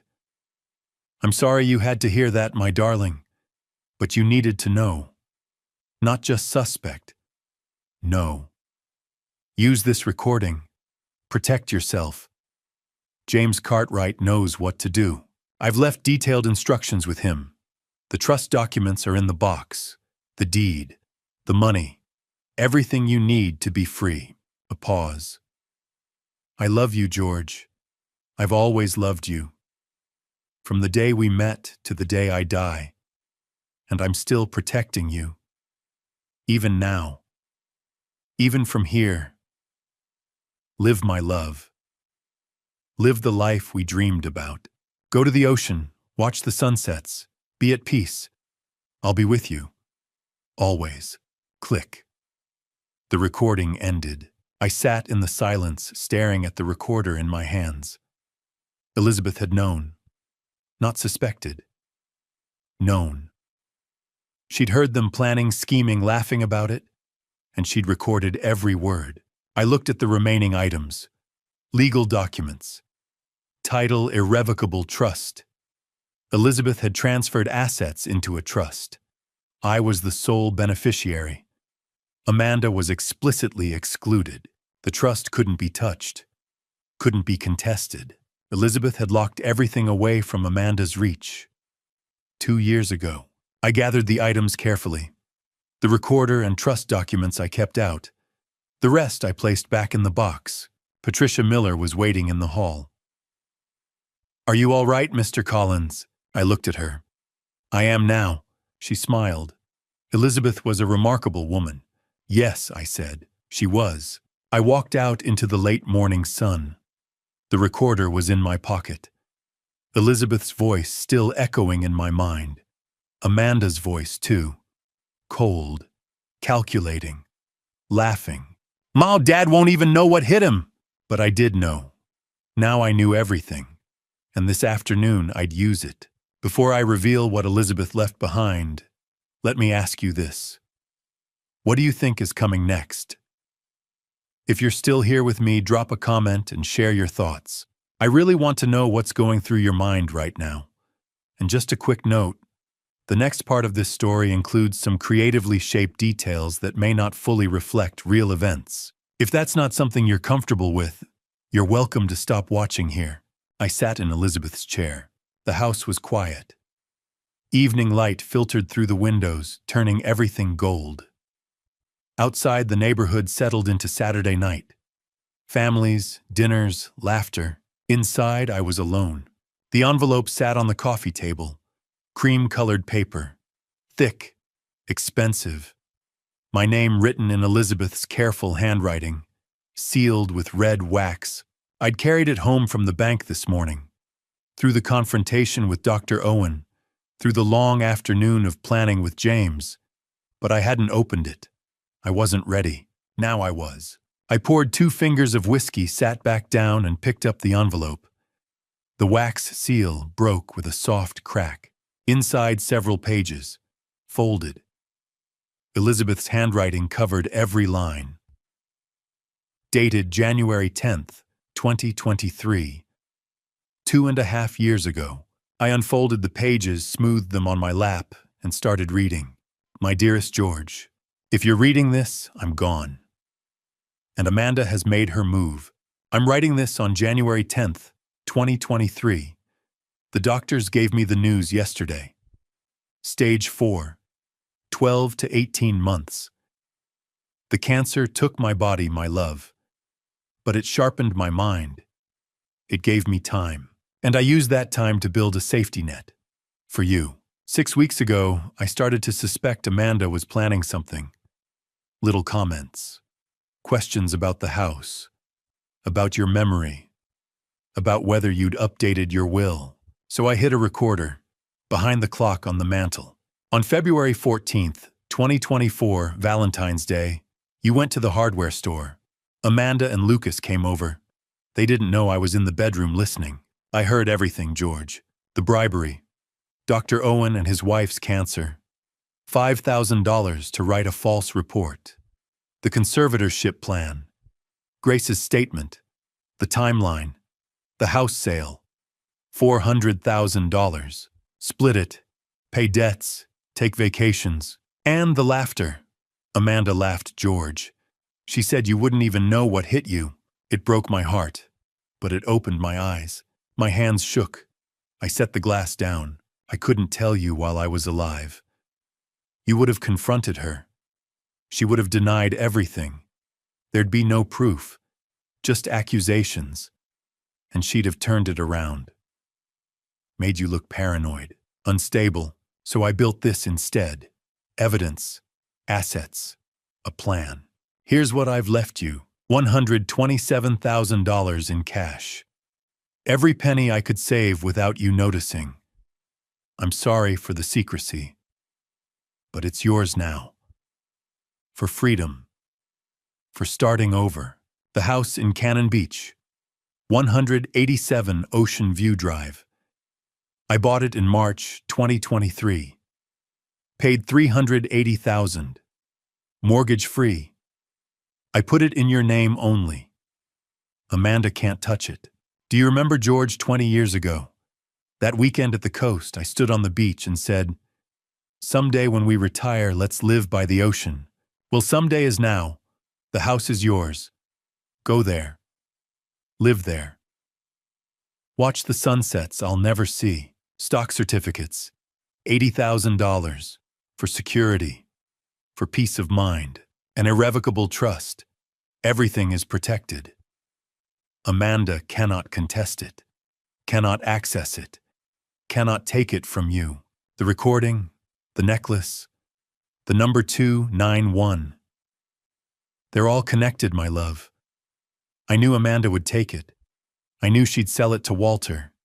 And I knew Walter would call you. 291 would lead you to the box. The box would give you the weapons. The weapons would set you free. I wiped my eyes and kept reading. George, we had 48 years together. Not enough. Never enough. But beautiful. I remember the courthouse. January 29th, 1977. You wore your only suit. I wore a white dress from Goodwill. We had $12 left after paying for the marriage license. We didn't care. We had each other, and 28 years later, you gave me the necklace. January 29th, 2005. My 50th birthday. The same date we married. You saved for 6 months. I know you did. I noticed the skipped lunches, the extra shifts, the worn shoes. When you gave me that box, I cried. Not because of the necklace, because of what it meant. That after 28 years, you still chose me, still sacrificed for me, still loved me. I wore it every day for 20 years. It wasn't just jewelry, it was you, your love, your sacrifice, your promise. And when I knew I was dying, I knew what I had to do. That necklace, your gift to me, would become my gift back to you. Protection. Proof. A path forward. I'm not afraid of dying, my love. I'm afraid of leaving you vulnerable, alone, unprotected. So I built this, the plan, the trap, the safety net. I protected you in life. I'm protecting you in death. Live, George. Go to Cannon Beach. Watch the sunsets. Walk on the sand. Feel the wind. Know I'm there with you. You are the love of my life. My only love. My forever love. 48 years wasn't enough. 1,000 wouldn't be enough. But it was ours. And it was beautiful. All my love, always and forever, Elizabeth. I sat there, letter in my lap, tears on my face. Then I saw it. A postscript at the bottom. P.S. Box 291. January 29th, 1977. The day you chose me at the courthouse. January 29th, 2005. The day you gave me the necklace for my 50th birthday. The same date. Twice. That's when I knew George. You don't just love once, you love forever. 291 is our number, our day, our promise. I had Walter shorten the chain so it fits you. Wear it, my darling. Let it remind you every day I chose you too. Every single day, even now, even from here. Forever yours, Elizabeth. I folded the letter carefully and slid it back into the envelope. Then I reached into my pocket. The necklace. I'd carried it since Walter gave it back to me. White gold. Heart clasp. The number 291 hidden inside. I opened the clasp and put it around my neck. The chain was shorter now. Masculine. It rested against my chest. Right over my heart. I closed the clasp. The weight of it settled. Warm. Familiar. Elizabeth. I looked at her chair across from me. It wasn't empty anymore. She was there. In the letter. In the plan. In the necklace. In the love that had carried me through 48 years and would carry me through whatever came next. I love you too, I whispered. Forever. The house was quiet, but I wasn't alone. I called James Sunday morning. I'm ready, I said. Let's build the case. Come to my office, 2 o'clock. James Cartwright's law firm occupied the 15th floor of a downtown Portland high-rise. Glass and steel. The Willamette River glittered below. His office was a corner suite. Mahogany desk. Floor-to-ceiling bookshelves lined with law volumes. Framed diplomas on the wall. Stanford Law. Oregon State Bar. I arrived at 2. The necklace rested against my chest, visible above my shirt collar. James noticed and nodded respectfully. Elizabeth, she wanted me to wear it? Then let's make sure her plan works. He led me to a conference room. Long table. Windows overlooking the city. I set my briefcase down and started pulling out documents. The audio recorder. Walter's written statement. Dr. Owen's retraction letter and text messages. The Hawaii printouts. Elizabeth's trust documents. The timeline I'd written. James spread everything across the table. Let's go through it, piece by piece. He picked up Walter's statement first. Walter Quinn's testimony is solid. Eyewitness to the sale. August 12th. Amanda and Lucas. $4,000 cash. He has a receipt with Amanda's signature. Walter's a respected businessman. Clean record, 38 years in business. A judge will believe him. He set it aside and picked up the audio recorder. This is the smoking gun. He pressed play. I'd heard it twice now. It didn't get easier. Amanda's voice. Owen's desperate. His wife has cancer. 5,000 cash, he'll write whatever we want. Lucas, what about the house? Amanda, first thing we sell, 400,000 easy. Her laugh. James stopped the recording. Elizabeth recorded this in her own home. Oregon is a one-party consent state. That means she didn't need their permission to record a conversation she was part of, even if she was just listening from another room. This is admissible. It's enough for charges: theft, elder financial abuse under Oregon Statute 124.110, conspiracy to commit fraud, medical fraud through Dr. Owen. James ticked them off on his fingers. Yes, these are criminal charges, George. Not just civil. They could go to prison. He picked up Dr. Owen's documents next. Owen's retraction letter contradicts his July 2nd report. The text messages from Amanda prove she bribed him. He's agreed to testify. That seals the conspiracy charge. Then he looked at the Hawaii printouts and examined the photos. Amanda on the beach. Lucas with his Mai Tai. The sunset cruise. He shook his head. circumstantial. The timeline matches. They sold the necklace August 12th and flew to Hawaii the same day. But there's no direct proof the vacation money came from the necklace. They could claim they'd been saving, that Lucas got a work bonus, that they borrowed from family. And so they're useless. Not useless, James corrected. They're useful for confrontation, for showing Amanda you know what she did. They're moral evidence. But they won't hold up in court. I nodded. I'd suspected as much. James picked up the trust documents last. Elizabeth's irrevocable trust is perfect. She transferred assets before she died. You're the sole beneficiary. Amanda is explicitly excluded. The trust can't be broken, can't be contested. He smiled slightly. The conservatorship petition Martin Hale threatened dead in the water. Once we show this recording and your medical evaluation, that petition is over. Medical evaluation. Chapter 2. We need one more piece. Independent assessment. Proof you're cognitively sound. I've arranged an appointment. 11 this morning. Dr. Sarah Jenkins, geriatric specialist. She's excellent. Dr. Sarah Jenkins's clinic was in the Pearl District. Small, private, tastefully decorated. Dr. Jenkins was in her 50s, Asian American, kind eyes behind stylish frames. She shook my hand warmly. Mr. Collins, James explained the situation. Let's get started. The evaluation took 45 minutes. Memory tests. She gave me a list of words and asked me to repeat them, then asked again 5 minutes later.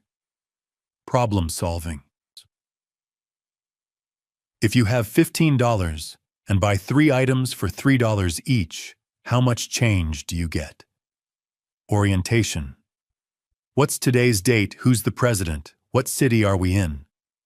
Clock drawing. Draw a clock showing 3:15. Current events. Tell me about something you've read in the news this week. I answered everything easily. My mind was sharp, clear. The fog of grief had lifted. Dr. Jenkins smiled. Mr. Collins, your cognitive function is excellent. No signs of impairment, no dementia, no confusion. Frankly, you're as sharp as someone 20 years younger. She typed on her computer, printed a report, signed it, and handed it to me. This refutes Dr. Owen's July 2nd report completely. If anyone questions your capacity, show them this. I thanked her, folded the report carefully, and put it in my briefcase. Back at James's office, the afternoon sun slanted through the windows. James read Dr. Jenkins's report and smiled. Perfect. This is the final piece. He walked to a whiteboard and picked up a marker. Let me show you the strategy. He wrote Monday, August 23rd, 9:00 a.m. We file a police report. Portland Police Central Precinct. We'll bring copies of everything. The recording, Walter's statement, Dr. Owen's texts and retraction, your medical evaluation. What happens then? A detective is assigned. He reviews the evidence. If he agrees there's probable cause, which he will, he forwards it to the district attorney. The DA decides whether to file charges. And if they do, when an arrest warrant is issued, Amanda and Lucas are arrested, probably within 24 to 48 hours. They're arraigned, bail hearing, then either trial or a plea deal. James capped the marker. What are their chances of beating these charges? 0. The recording alone is devastating, combined with Walter's testimony and Dr. Owen's confession. They'll plead guilty to avoid trial. No competent defense attorney would let this go to a jury. What kind of sentence? Not theft and elder abuse in Oregon, 18 months to 3 years. Maybe more if the judge is tough on elder crimes. Maybe less if you testify and ask for leniency. I'll think about it. James turned to me. Tomorrow 9 in the morning, Portland Police Central Precinct. Bring your ID, I'll meet you there. I stood and shook his hand. Thank you for everything. For helping Elizabeth. For helping me. James smiled. Elizabeth was a remarkable woman. I'm honored to finish what she started. I walked out into the late afternoon sun. The city spread below me. Portland, my home for 48 years. Tomorrow, Amanda would learn what it meant to steal from someone protected by Elizabeth Collins. I drove home and changed the locks on my doors, front and back, new keys, new bolts. Then I sat in Elizabeth's chair. The necklace was warm against my chest. Tomorrow, the fight would begin. But tonight, I was ready. The Portland Police Central Precinct sat like a concrete fortress on Southwest 2nd Avenue, all glass and gray stone, under an August sky that couldn't decide between sun and rain. I parked across the street at 9 o'clock Monday morning, James Cartwright beside me, a leather briefcase heavy with evidence resting on his lap. "Ready?" he asked. I touched the necklace beneath my collar. Elizabeth's necklace. The one that had started all of this. "Let's go." Inside, fluorescent lights hummed overhead.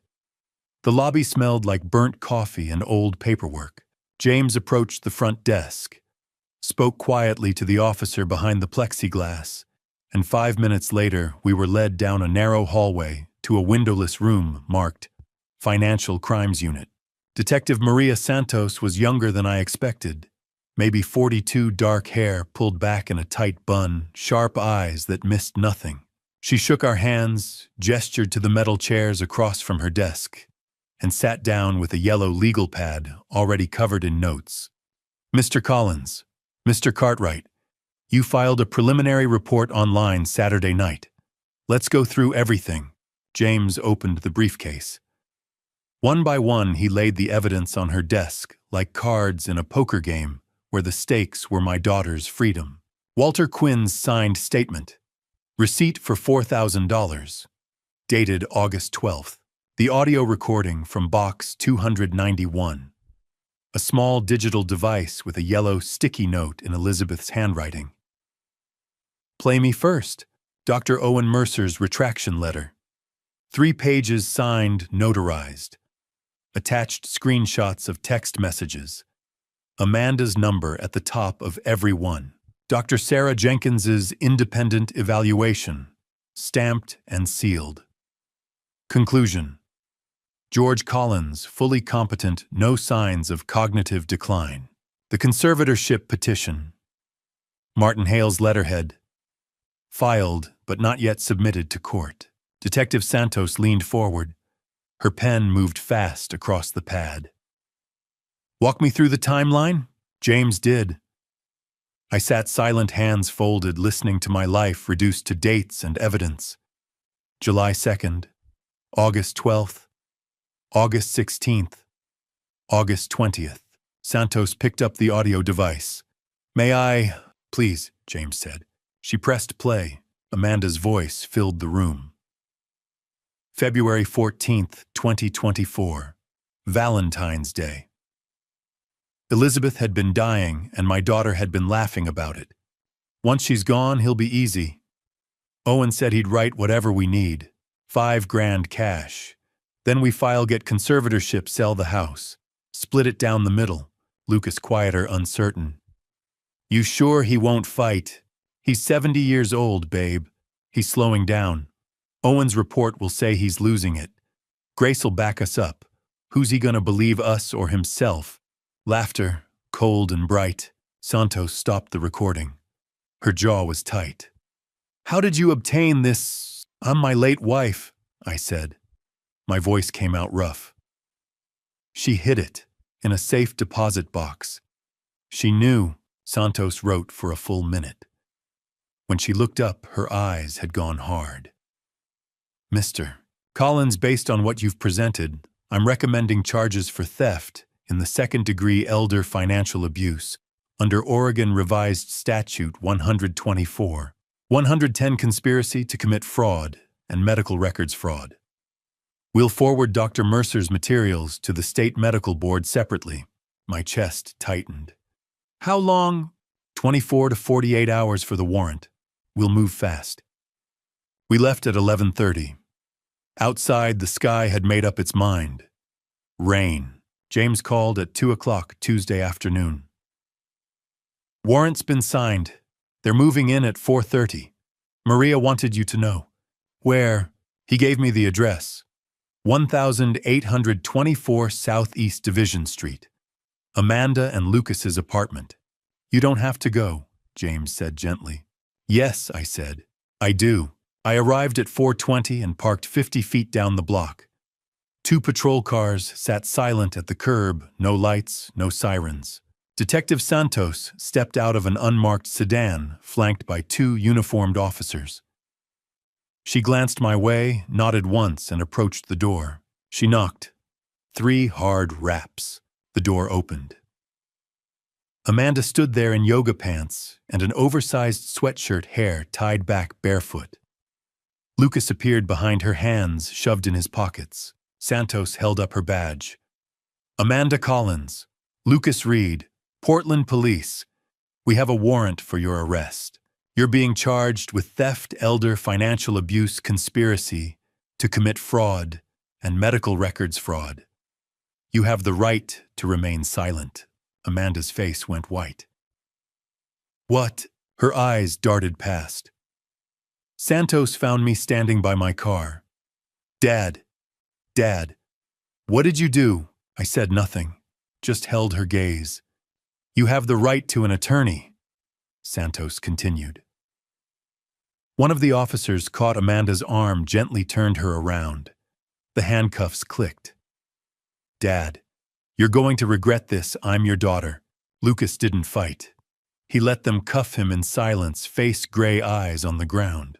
Amanda twisted back toward me as they led her to the patrol car. You did this. You're supposed to love me. The words hit like stones. But I didn't move. Didn't speak. The door slammed. Lucas climbed into the second car without a word. The engines started. Lights flashing now, no sirens. The cars pulled away down Division, turned the corner, disappeared. I stood there in the rain, hands shaking, throat tight. James appeared at my elbow. I hadn't heard him arrive. Elizabeth would be proud, he said quietly. I nodded. Couldn't trust my voice. I drove home in silence and sat in the dark living room. Rain streaking the windows, the necklace cold against my chest. Amanda's voice echoed in my head. You're supposed to love me. I closed my eyes. Thought of Elizabeth's letter. Protect yourself even from her. She'd known. She'd known for years. At 7:30, James called. Arraignments tomorrow, 10 a.m., Multnomah County Courthouse. I hung up and sat for a long time in the quiet. Finally, I looked up at Elizabeth's photograph on the mantel, her smile steady and sure. Thank you, I whispered. My phone buzzed. James again. George, get some rest. Tomorrow we face them in court. I ended the call and climbed the stairs. The necklace stayed around my neck. It always would. Tomorrow the trial would begin, and the truth would be spoken in open court. The Multnomah County Courthouse rose like a monument to justice on Southwest 4th Avenue, all granite columns and tall windows that let autumn light pour into its corridors. I walked through the metal detectors at 9:30 on a Tuesday morning in early October, James Cartwright beside me, a folder of documents tucked under his arm. 6 weeks had passed since the arrest. 6 weeks of sleepless nights of replaying Elizabeth's voice on that recording, of wondering if I'd done the right thing. Today I'd find out. The courtroom was on the 3rd floor, wood-paneled and high-ceilinged, with rows of benches that smelled faintly of furniture polish and old paper. James led me to the front row behind the prosecution table. I sat down, hands folded in my lap, the necklace heavy beneath my collar. Across the aisle at the defense table, Amanda and Lucas sat with their attorney, Sarah Whitmore. Amanda wore a dark gray suit, her hair pulled back, no makeup. Lucas wore navy blue, his hands clasped on the table in front of him. Neither of them looked at me. I looked at them. My daughter, the man she'd married, 2 people I'd welcomed into my life, my home, my family. 2 people who'd tried to take everything. At 10 o'clock, the bailiff called, "All rise." Judge Patricia Brennan entered from a door behind the bench. She was 58, silver hair, cropped short, sharp eyes behind wire-rimmed glasses. She settled into her chair, surveyed the room, and nodded. "Shall be seated. Court is now in session. Case number 25, CR08947, State of Oregon versus Amanda Collins and Lucas Reed." Deputy District Attorney Michael Scott stood. Mid-40s, trim build, dark suit and tie. His voice carried clearly. "Your Honor, the state will prove that Amanda Collins and Lucas Reed engaged in a calculated months-long conspiracy to defraud George Collins, a 71-year-old man, through theft, elder financial abuse, and medical fraud." Sarah Whitmore rose. 50-something, gray hair in a bun, confident posture. "Your Honor, my clients maintain their innocence. The evidence will show this is a tragic misunderstanding between a father and daughter." Judge Brennan gestured. "Proceed, Mr. Scott." Scott called his first witness. "The state calls Walter Quinn." Walter walked to the stand, slowly, hand trembling slightly, as he raised it for the oath. He looked older than I remembered, gray stubble on his jaw, eyes tired. Scott asked him to recount August 12th. Walter cleared his throat. "A woman and a man came into my shop around 2 in the afternoon. The woman said her name was Amanda Collins. She had a necklace, 14-karat white gold heart clasp. Beautiful piece. She said she needed cash fast." Scott held up a photograph. "Is this the necklace?" Walter leaned forward. "Yes, that's it." Scott introduced the receipt into evidence. $4,000. Dated August 12, 2025. Whitmore cross-examined briefly, but Walter's testimony held. Scott called his second witness. "The state calls Dr. Owen Mercer." A murmur rippled through the courtroom. Owen walked to the stand, face pale, shoulders hunched. He took the oath with a shaking hand. Scott didn't waste time. "Dr. Mercer, did you write a medical report concerning George Collins on July 2nd of this year?" "Yes." "Was that report accurate?" Silence. "Dr. Mercer," Owen looked down. "No, it wasn't." "Why did you write it?" Owen's voice cracked. "Amanda Collins contacted me in late June. She offered me $5,000 to write a report that would support a conservatorship petition. My wife has cancer. Stage 3. We owe $45,000 in medical bills. I was desperate." The courtroom went still. Scott displayed text messages on the overhead screen. June 28th through July 1st. Amanda's number at the top of everyone. "And did she pay you?" "Yes, cash in an envelope." Whitmore had no questions. Scott returned to his table and picked up a small audio device. "Your Honor, the state would like to introduce Exhibit 12, an audio recording made by Elizabeth Collins on February 14th, 2024. Judge Brennan nodded. "Proceed." Scott pressed play. Elizabeth's voice filled the courtroom, soft and weary. "George, if you're listening to this, I'm already gone. What you're about to hear, I recorded it 2 weeks ago. They didn't know. I'm sorry you have to hear it this way, but you need to know." A pause. Then Amanda's voice, bright and clear. "Nee, once she's gone, he'll be easy. Owen said he'd write whatever we need. $5,000 cash. Then we file get conservatorship, sell the house, split it down the middle." Lucas quieter. "You sure he won't fight?" Amanda laughed. "He's 70 years old, babe. He's slowing down. Owen's report will say he's losing it. Who's he gonna believe, us or himself?" The recording played for 4 minutes. Every word, every plan, every calculation. When it ended, the silence was absolute. I didn't look away from Amanda. She sat with her eyes closed, shoulders trembling. Lucas stared at the table. Judge Brennan called a recess. After lunch, Sarah Whitmore requested a conference in chambers. 30 minutes later, the bailiff called us back in. Whitmore stood. "Your Honor, after consultation with my clients and review of the evidence, Ms. Collins and Mr. Reed wish to change their plea to guilty on all counts." Amanda and Lucas rose. "Ms. Collins," Amanda's voice was hoarse. "Guilty, Your Honor." Mr. Reed. So guilty, Your Honor. Judge Brennan nodded slowly. The court accepts your plea. We will proceed to sentencing. James stood. Your Honor, Mr. Collins would like to make a statement. The judge gestured. Mr. Collins, you may approach. I walked to the witness stand, gripped the railing, and looked out at Amanda. Your Honor, Amanda is my daughter. I raised her. I loved her. I still love her. But what she did wasn't just theft. It was betrayal. They tried to take my freedom, my home, my dignity. They tried to make me believe I was losing my mind. My wife Elizabeth knew. She saw it coming years before I did. She protected me even from the grave. I touched the necklace. I don't want to destroy them, but I need them to understand what they did was wrong. I need justice, and I need to be safe. Amanda whispered. I'm sorry, Dad. I didn't answer. Judge Brennan studied the file in front of her, then looked up. Amanda Collins.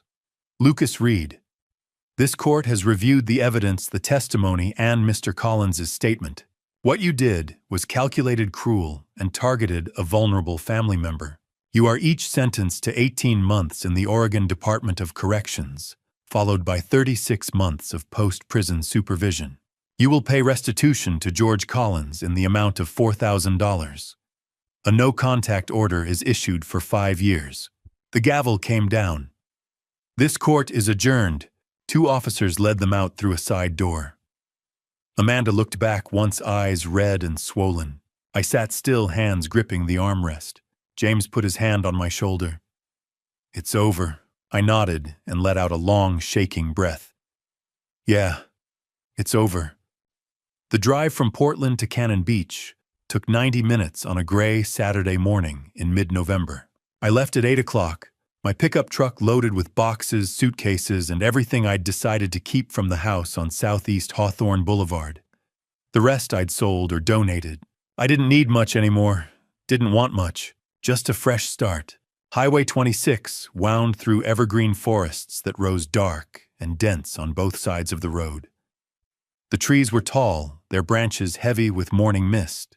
Past Beaverton, the suburbs thinned and gave way to farmland. Fields stretched out under low gray clouds, cows grazing in the distance, barns weathered by decades of rain. The road climbed through the Coast Range, twisting through fog-shrouded valleys where visibility dropped to 50 feet. I drove slowly, carefully, hands steady on the wheel. No rush. No deadline. Just the road ahead and the life waiting at the end of it. An hour and the fog began to lift. The trees grew shorter, shaped by constant wind. Then suddenly the forest opened up, and there it was, the Pacific, wide and endless under a sky the color of steel. Waves rolling in white-capped and powerful, crashing against rocky outcroppings that jutted up from the beach like ancient monuments. I pulled over at a scenic viewpoint and got out. The wind hit me immediately, cold and salt-sharp. I stood at the railing and looked out at the water at the horizon, where gray sky met gray ocean at the gulls circling overhead. This was home now. I got back in the truck and kept driving. 10 minutes later, a weather-beaten sign appeared on the right, "Welcome to Cannon Beach." Population 1,690. The town was small. One main street lined with galleries, cafes, bookstores, and gift shops. Victorian-style buildings painted in pastel colors. Tourists walked along the sidewalks despite the cold, bundled in jackets and scarves. I turned onto Ocean View Drive and followed it south. The houses here were a mix of old cottages and newer vacation rentals, most of them built close to the road, with decks facing the ocean. Number 187 sat at the end of a gravel driveway set back from the street. A single-story cottage painted white with blue-trimmed windows and a gray, shingled roof. A wooden deck wrapped around the front, facing west toward the water. The yard was small but well-kept beach grass and shore pines swaying in the wind. South of the house, maybe 300 yards down the beach. Haystack Rock rose from the surf like a cathedral. 235 feet of basalt black and massive waves crashing against its base, seabirds nesting in its crevices. I parked in the driveway, turned off the engine, and sat for a moment in the silence. This was it. The house Elizabeth had bought in March 2023. The house she'd kept secret for 2.5 years. The house she'd known I'd need. I pulled the key from my pocket. Small, silver, the key from box 291. I unlocked the front door and stepped inside. The living room was simple. Hardwood floors, scuffed but solid. A stone fireplace on the left wall, clean and ready for use. Tall windows overlooking the deck and the water beyond. The furniture was basic but clean. A faded blue couch, a coffee table with water rings on the surface, a rocking chair by the hearth, 2 bedrooms down a short hallway, 1 bathroom with white tile and a clawfoot tub. Everything I needed, nothing more. I walked through each room, slowly touching the walls, opening the closets, looking out the windows. The master bedroom faced the ocean. The second bedroom, smaller, faced the driveway. The bathroom had a window that looked out at the shore pines. Elizabeth had chosen this place, walked these rooms, imagined me living here. I walked back to the living room and stood at the sliding glass door, unlocked it, slid it open. The wind hit me immediately, cold and salt-sharp, carrying the roar of the surf. Waves rolled in, steady and endless white foam spreading across dark sand. Gulls circled overhead, their cries lost in the wind. I stepped out onto the deck. The wood was weathered gray, the railing smooth under my hands. I gripped it tightly, closed my eyes, and breathed. First real breath in months. "Elizabeth," I whispered. "You knew I'd need this." The wind answered, wild and steady, carrying the smell of the ocean, the sound of the waves, the cry of the gulls. I stood there for a long time, maybe 10 minutes, maybe 20. Time didn't matter. Then I went back inside and started unpacking. I hadn't brought much from Portland. Just clothes, a few books, some framed photographs. A wedding photo of Elizabeth and me, January 29th, 1977. We were standing on the courthouse steps, young and hopeful, her in a white dress from Goodwill, me in my only suit. A picture of her on her 50th birthday. January 29th, 2005, wearing the necklace I'd given her. The gold caught the light, her smile bright and genuine. The necklace stayed around my neck. I hadn't taken it off since the day Walter handed it back to me. Sometimes I forgot it was there. Other times I touched it without thinking, my fingers finding the heart-shaped clasp, the hidden compartment with the number 291 engraved inside. I hung Elizabeth's 50th birthday photo above the fireplace mantel, right in the center, where I'd see it every day. Then I set the wooden box containing her letter beside it. The box from box 291. The letter she'd written 2.5 years ago, knowing I'd read it after she was gone. My phone rang. I pulled it from my pocket. James Cartwright. "George, you made it." "Yeah, just got here." "How's the house?" I looked around. At the simple furniture. At the windows overlooking the ocean. At Elizabeth's photograph above the mantel. "Perfect," I said. "It's perfect." "Good. You deserve some peace." "Thanks, James, for everything. Call me if you need anything. I mean it." We hung up. I sat on the old couch and stared out the window. The sun was low now, hidden behind thick clouds.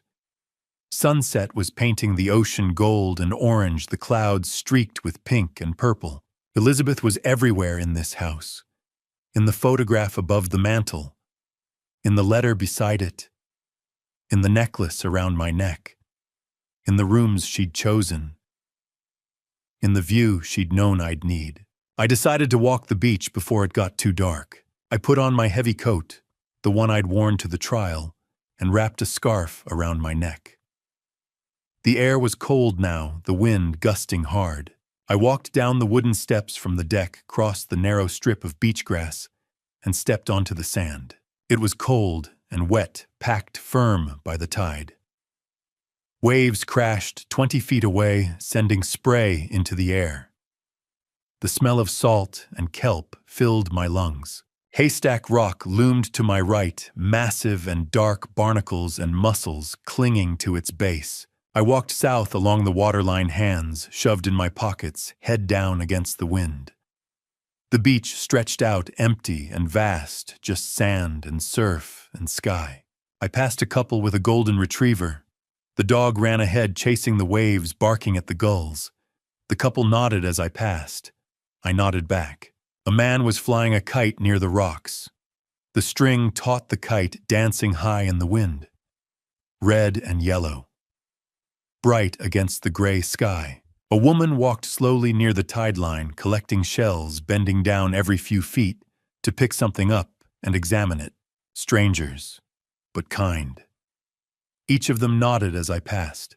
By 3 o'clock, I was back at the house, cold and tired, but peaceful. I made coffee in the small kitchen, found a wool blanket in the linen closet, and settled onto the deck with a book I'd brought from Portland.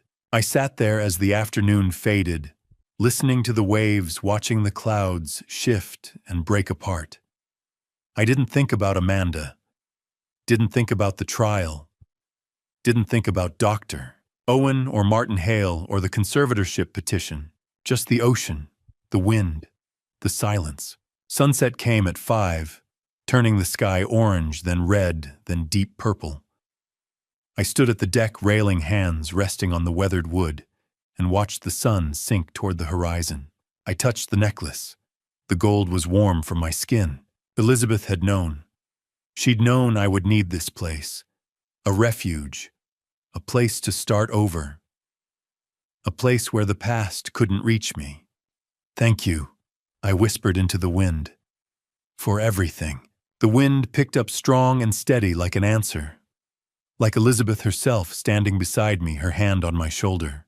I stood there until the sky went dark. Stars began to appear, faint and scattered.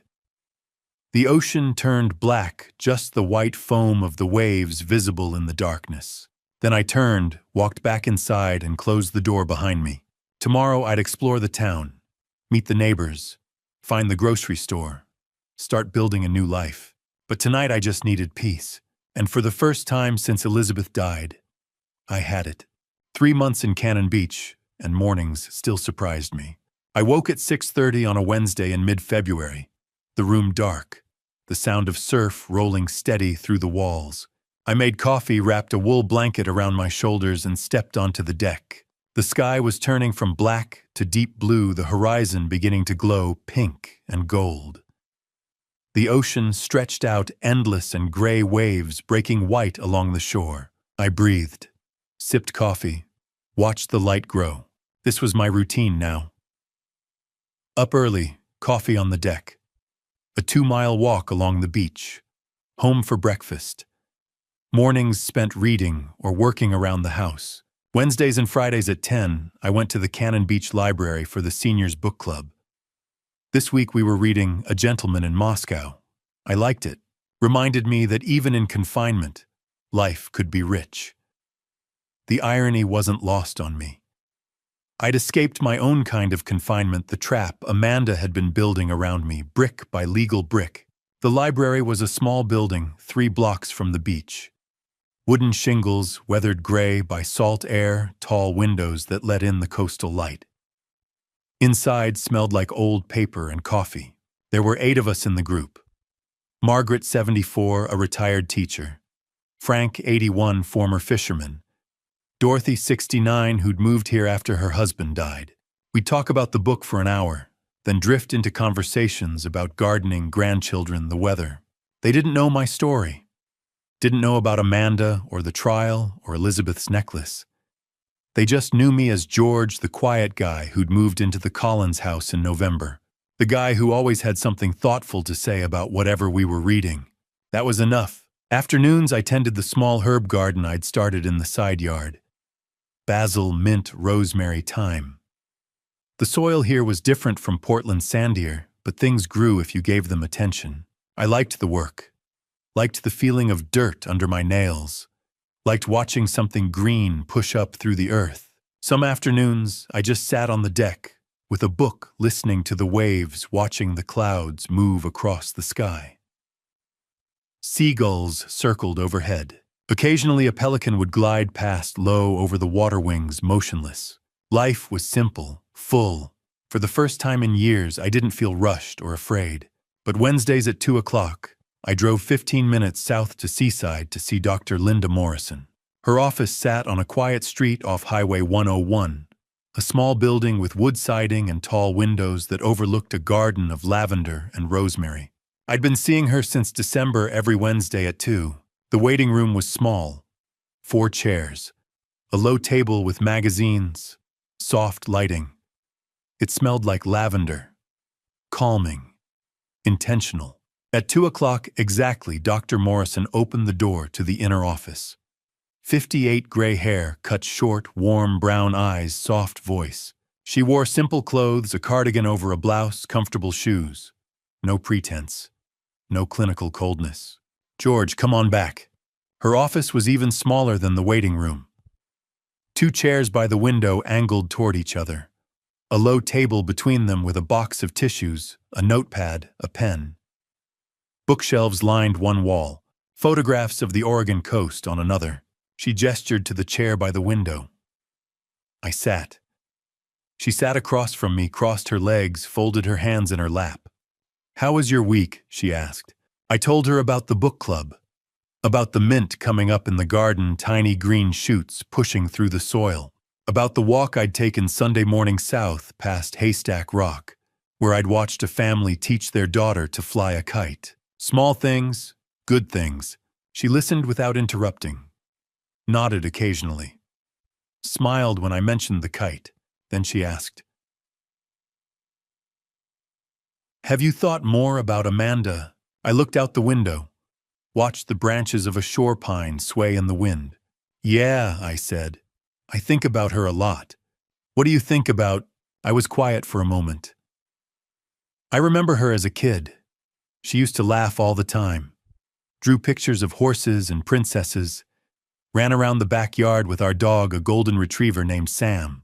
She'd climb the maple tree in the front yard, the one Elizabeth and I planted when she was 5. She fell out of it once when she was 7, scraped her knee. Elizabeth bandaged it and kissed her forehead. I swallowed. I don't know what changed. When did she stop being that little girl? When did she start seeing me as an obstacle instead of her father? Dr. Morrison didn't answer right away. She let the silence sit. Then she said, "Grief and fear can change people, George. Losing her mother, financial stress, the pressure of trying to keep up appearances, it doesn't excuse what she did. Nothing excuses that. But it explains it. She tried to take everything from me. Yes, she did. Oh, she tried to make me think I was losing my mind. Yes." I looked down at my hands. 71 years old, wrinkled, spotted. Strong enough to dig in the garden, to carry groceries, to open Elizabeth's letter without shaking. "Can I forgive her?" I asked. Dr. Morrison tilted her head. "That's up to you.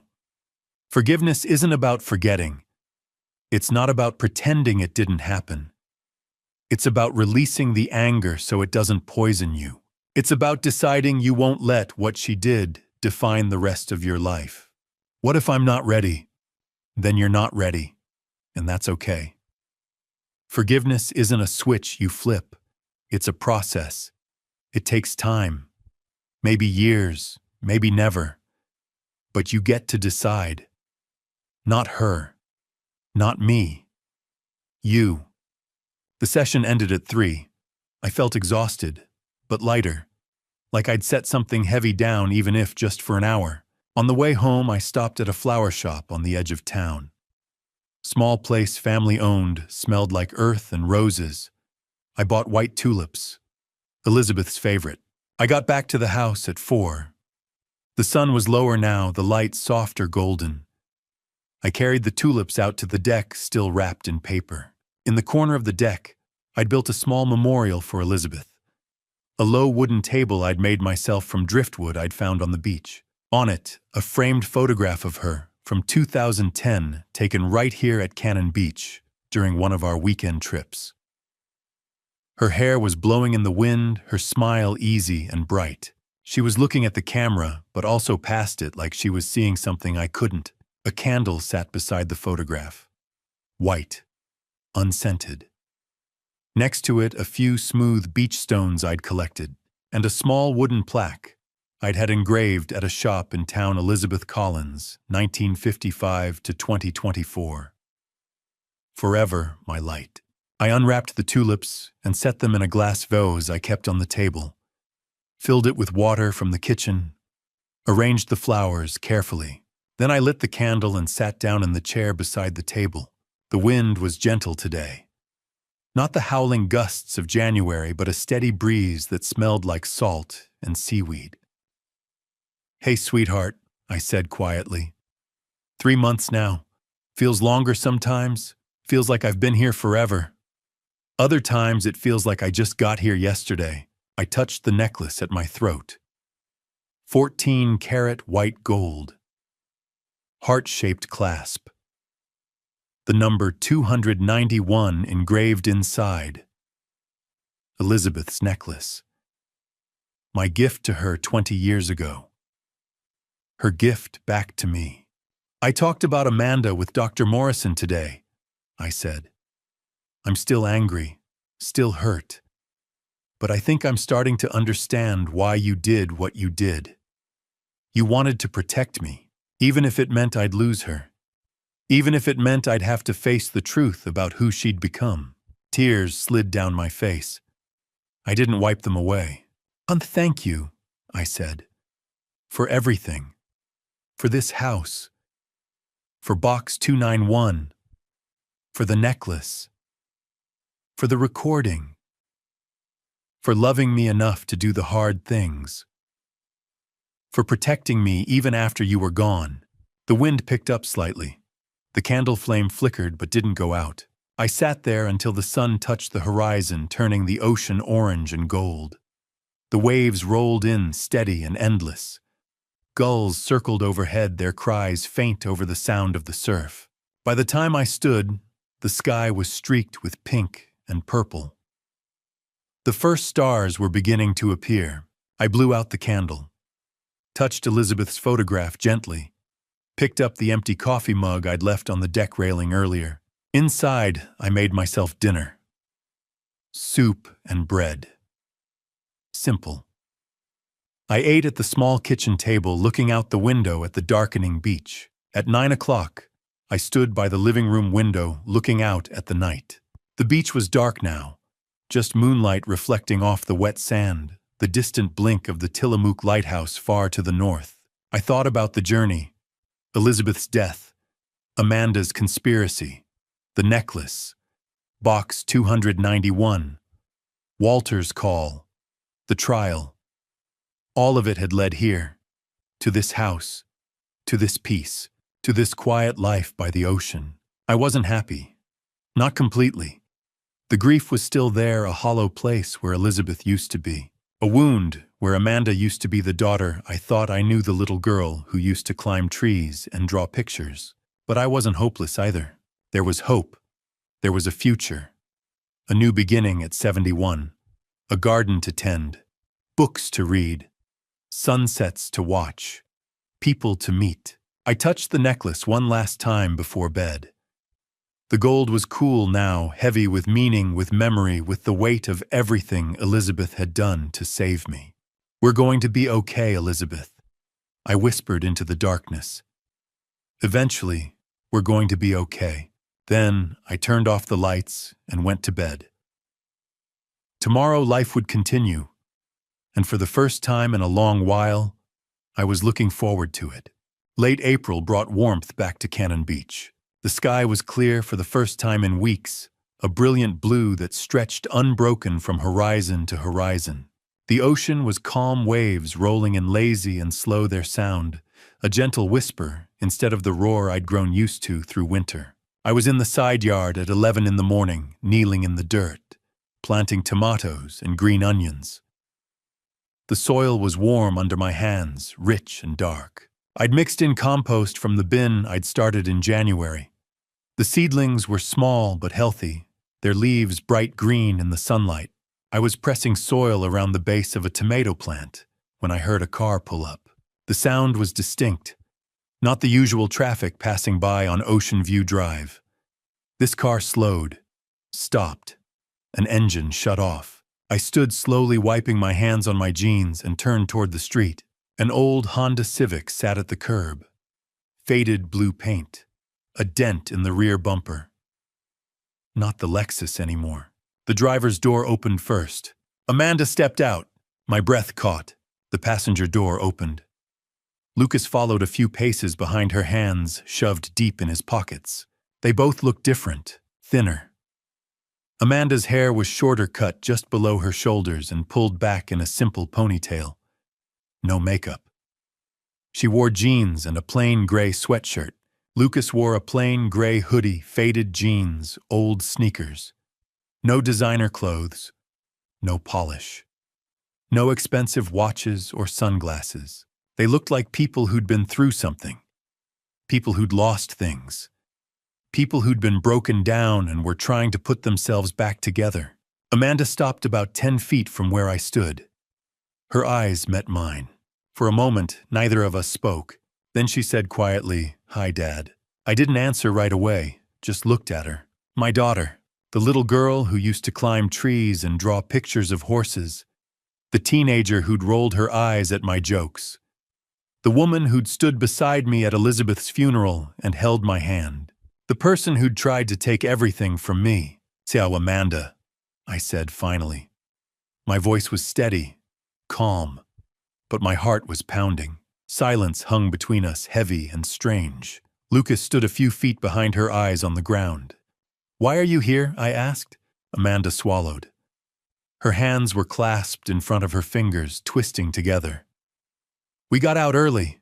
15 months instead of 18. Good behavior." She paused. "We wanted to talk to you. If you'll let us." I studied them for a long moment.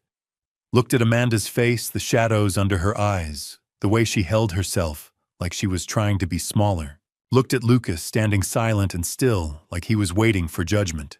Then I gestured toward the house. "Come inside." Amanda's eyes widened slightly. Relief. Surprise. "Thank you." I led them up the wooden steps to the deck through the sliding glass door into the living room. They stood just inside the doorway looking around. At Elizabeth's photograph above the mantel, her smile frozen in time. At the simple furniture, the couch I'd bought secondhand, the rocking chair by the fireplace. At the books stacked on the side table. At the life I'd built without them. Amanda's eyes lingered on Elizabeth's photograph. Her face crumpled for a moment, then steadied. She turned back to me, eyes red. "Dad, I'm sorry." Her voice broke. "I know those words aren't enough. I know they don't fix anything. I know I hurt you. I planned to take your freedom, your house, your life. I lied to you. I manipulated you. I tried to make you think you were losing your mind." Tears slid down her face. She didn't wipe them away. "I was scared. We were bankrupt. Lucas lost his job in June. I'd maxed out 3 credit cards trying to keep up appearances. The Lexus was going to be repossessed. We owed $40,000. She took a shaky breath. "I lost Mom, and I was angry. So angry. Angry that she was gone. Angry that you were still here and she wasn't. Angry that life kept going and I didn't know how to handle it." Lucas stepped forward, his voice quiet. "It was my fault too. I pushed her. I said we needed the money. I said your dad wouldn't notice. I said it was just temporary." I held up a hand. Don't make excuses for each other. You were both responsible. You planned this together. You bribed Dr. Owen. You manipulated Grace. You broke into my house and stole the one thing your mother treasured most. Then you sold it and went to Hawaii. Amanda nodded, sobbing now. "Yes, I did. And I wish I could take it back. I wish I could undo it. But I can't." I sighed and gestured to the couch. "Sit." They sat down slowly, side by side, hands clasped together. I sat in the rocking chair across from them. For a moment, no one spoke. Then I said, "What's done is done. You can't change it. But you can move forward. Both of you." Amanda looked up, hope flickering in her eyes. "Where have you been since you got out?" I asked. "We're staying with a friend in Gresham," Amanda said. "A studio apartment above a garage. It's small, but it's enough. I'm working at a coffee shop on Burnside. Lucas is working at a warehouse in Troutdale, night shift. And the restitution, we're paying $200 a month. We've already paid $400. We have $3,600 left." I nodded. "Good. Keep paying it." Lucas spoke up. "We will, sir, every month. We won't miss a payment." I looked at them both. "If you want me to consider forgiving you, you have to prove it. Not with words. With actions. Pay off the restitution. Keep your jobs. Stay compliant with parole. Keep going to therapy." Amanda nodded quickly. "I am. Every Tuesday. Court mandated, but I'm actually going. It's helping. Good. After the no-contact order expires in 4 years, if you still want to, we can talk again. Really talk about what happened, about where we go from here. But I'm not making any promises." I understand," Amanda said. Tears were still streaming down her face. "I'll do whatever it takes. I just want a chance to make this right." I leaned forward, elbows on my knees. "Your mother loved you, Amanda. She loved you until the very end. But she also knew she had to protect me. And she did. She planned everything. The necklace, the vault, the recording. She knew what you were going to do before you did it." Amanda's face broke.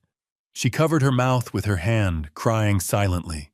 "If you want to honor her," I said quietly, "honor that. Honor the fact that she loved me enough to protect me from you, and prove to her wherever she is that you can be better than what you were." Lucas's voice was barely a whisper.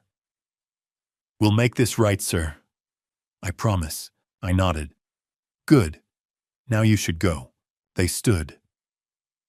Amanda hesitated like she wanted to say something else, then thought better of it. At the door, she paused and turned back. "Thank you, Dad, for listening, for not slamming the door in our faces." I didn't answer, just watched them walk down the steps across the driveway back to the old Honda Civic. The engine started. The car pulled away, slowly turned the corner, disappeared. I stood in the doorway for a long time, watching the empty street. Then I walked out onto the deck. The sun was high now, the air warm and still. The ocean stretched out endless and blue waves rolling in gentle and steady. I felt exhausted, heavy, like I'd carried something up a mountain and set it down, but my body still felt the weight, but not hopeless. I touched the necklace at my throat. 14-karat white gold. Heart-shaped clasp. The number 291 engraved inside the hidden compartment. A gift I'd given Elizabeth 22 years ago. A gift that had saved me. "Elizabeth," I whispered. "They came, like you knew they would. They apologized. They looked broken. I don't know if I can forgive them completely. But I'm trying." The wind picked up, carrying the smell of salt and seaweed and warm sand. I looked down at Haystack Rock, massive and dark, against the blue water, at the waves crashing against its base, at the gulls wheeling overhead in lazy circles. Life went on. Grief remained. But so did hope. So did the possibility of healing. So did the chance that maybe someday things could be different. I closed my eyes and felt the sun warm on my face, felt the breeze in my hair, felt the necklace against my skin. "Thank you, Elizabeth," I whispered, "for everything, for loving me, for protecting me, for this necklace, for this house, for giving me a second chance at life." I opened my eyes and looked out at the endless Pacific. The horizon stretched on forever, a line where sky met water, where possibility met reality. And for the first time in years, I smiled. Not a small smile, not a sad smile. A real smile, full and genuine. The ocean rolled on. The wind blew steady. The gulls cried overhead. And Elizabeth's love, like the necklace around my neck, would carry me forward. Through grief, through healing, through whatever came next. Always. As I stand here now, looking back on everything that led me to this moment, I see my mistakes more clearly than ever.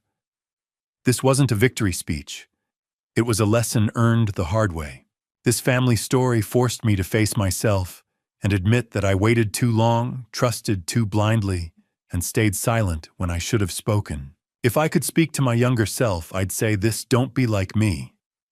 Love deeply, but don't abandon your self-respect in the process. In so many grandpa stories, we talk about sacrifice, patience, and endurance, but we don't talk enough about boundaries. This family story taught me that protecting your dignity is not cruelty, it's responsibility.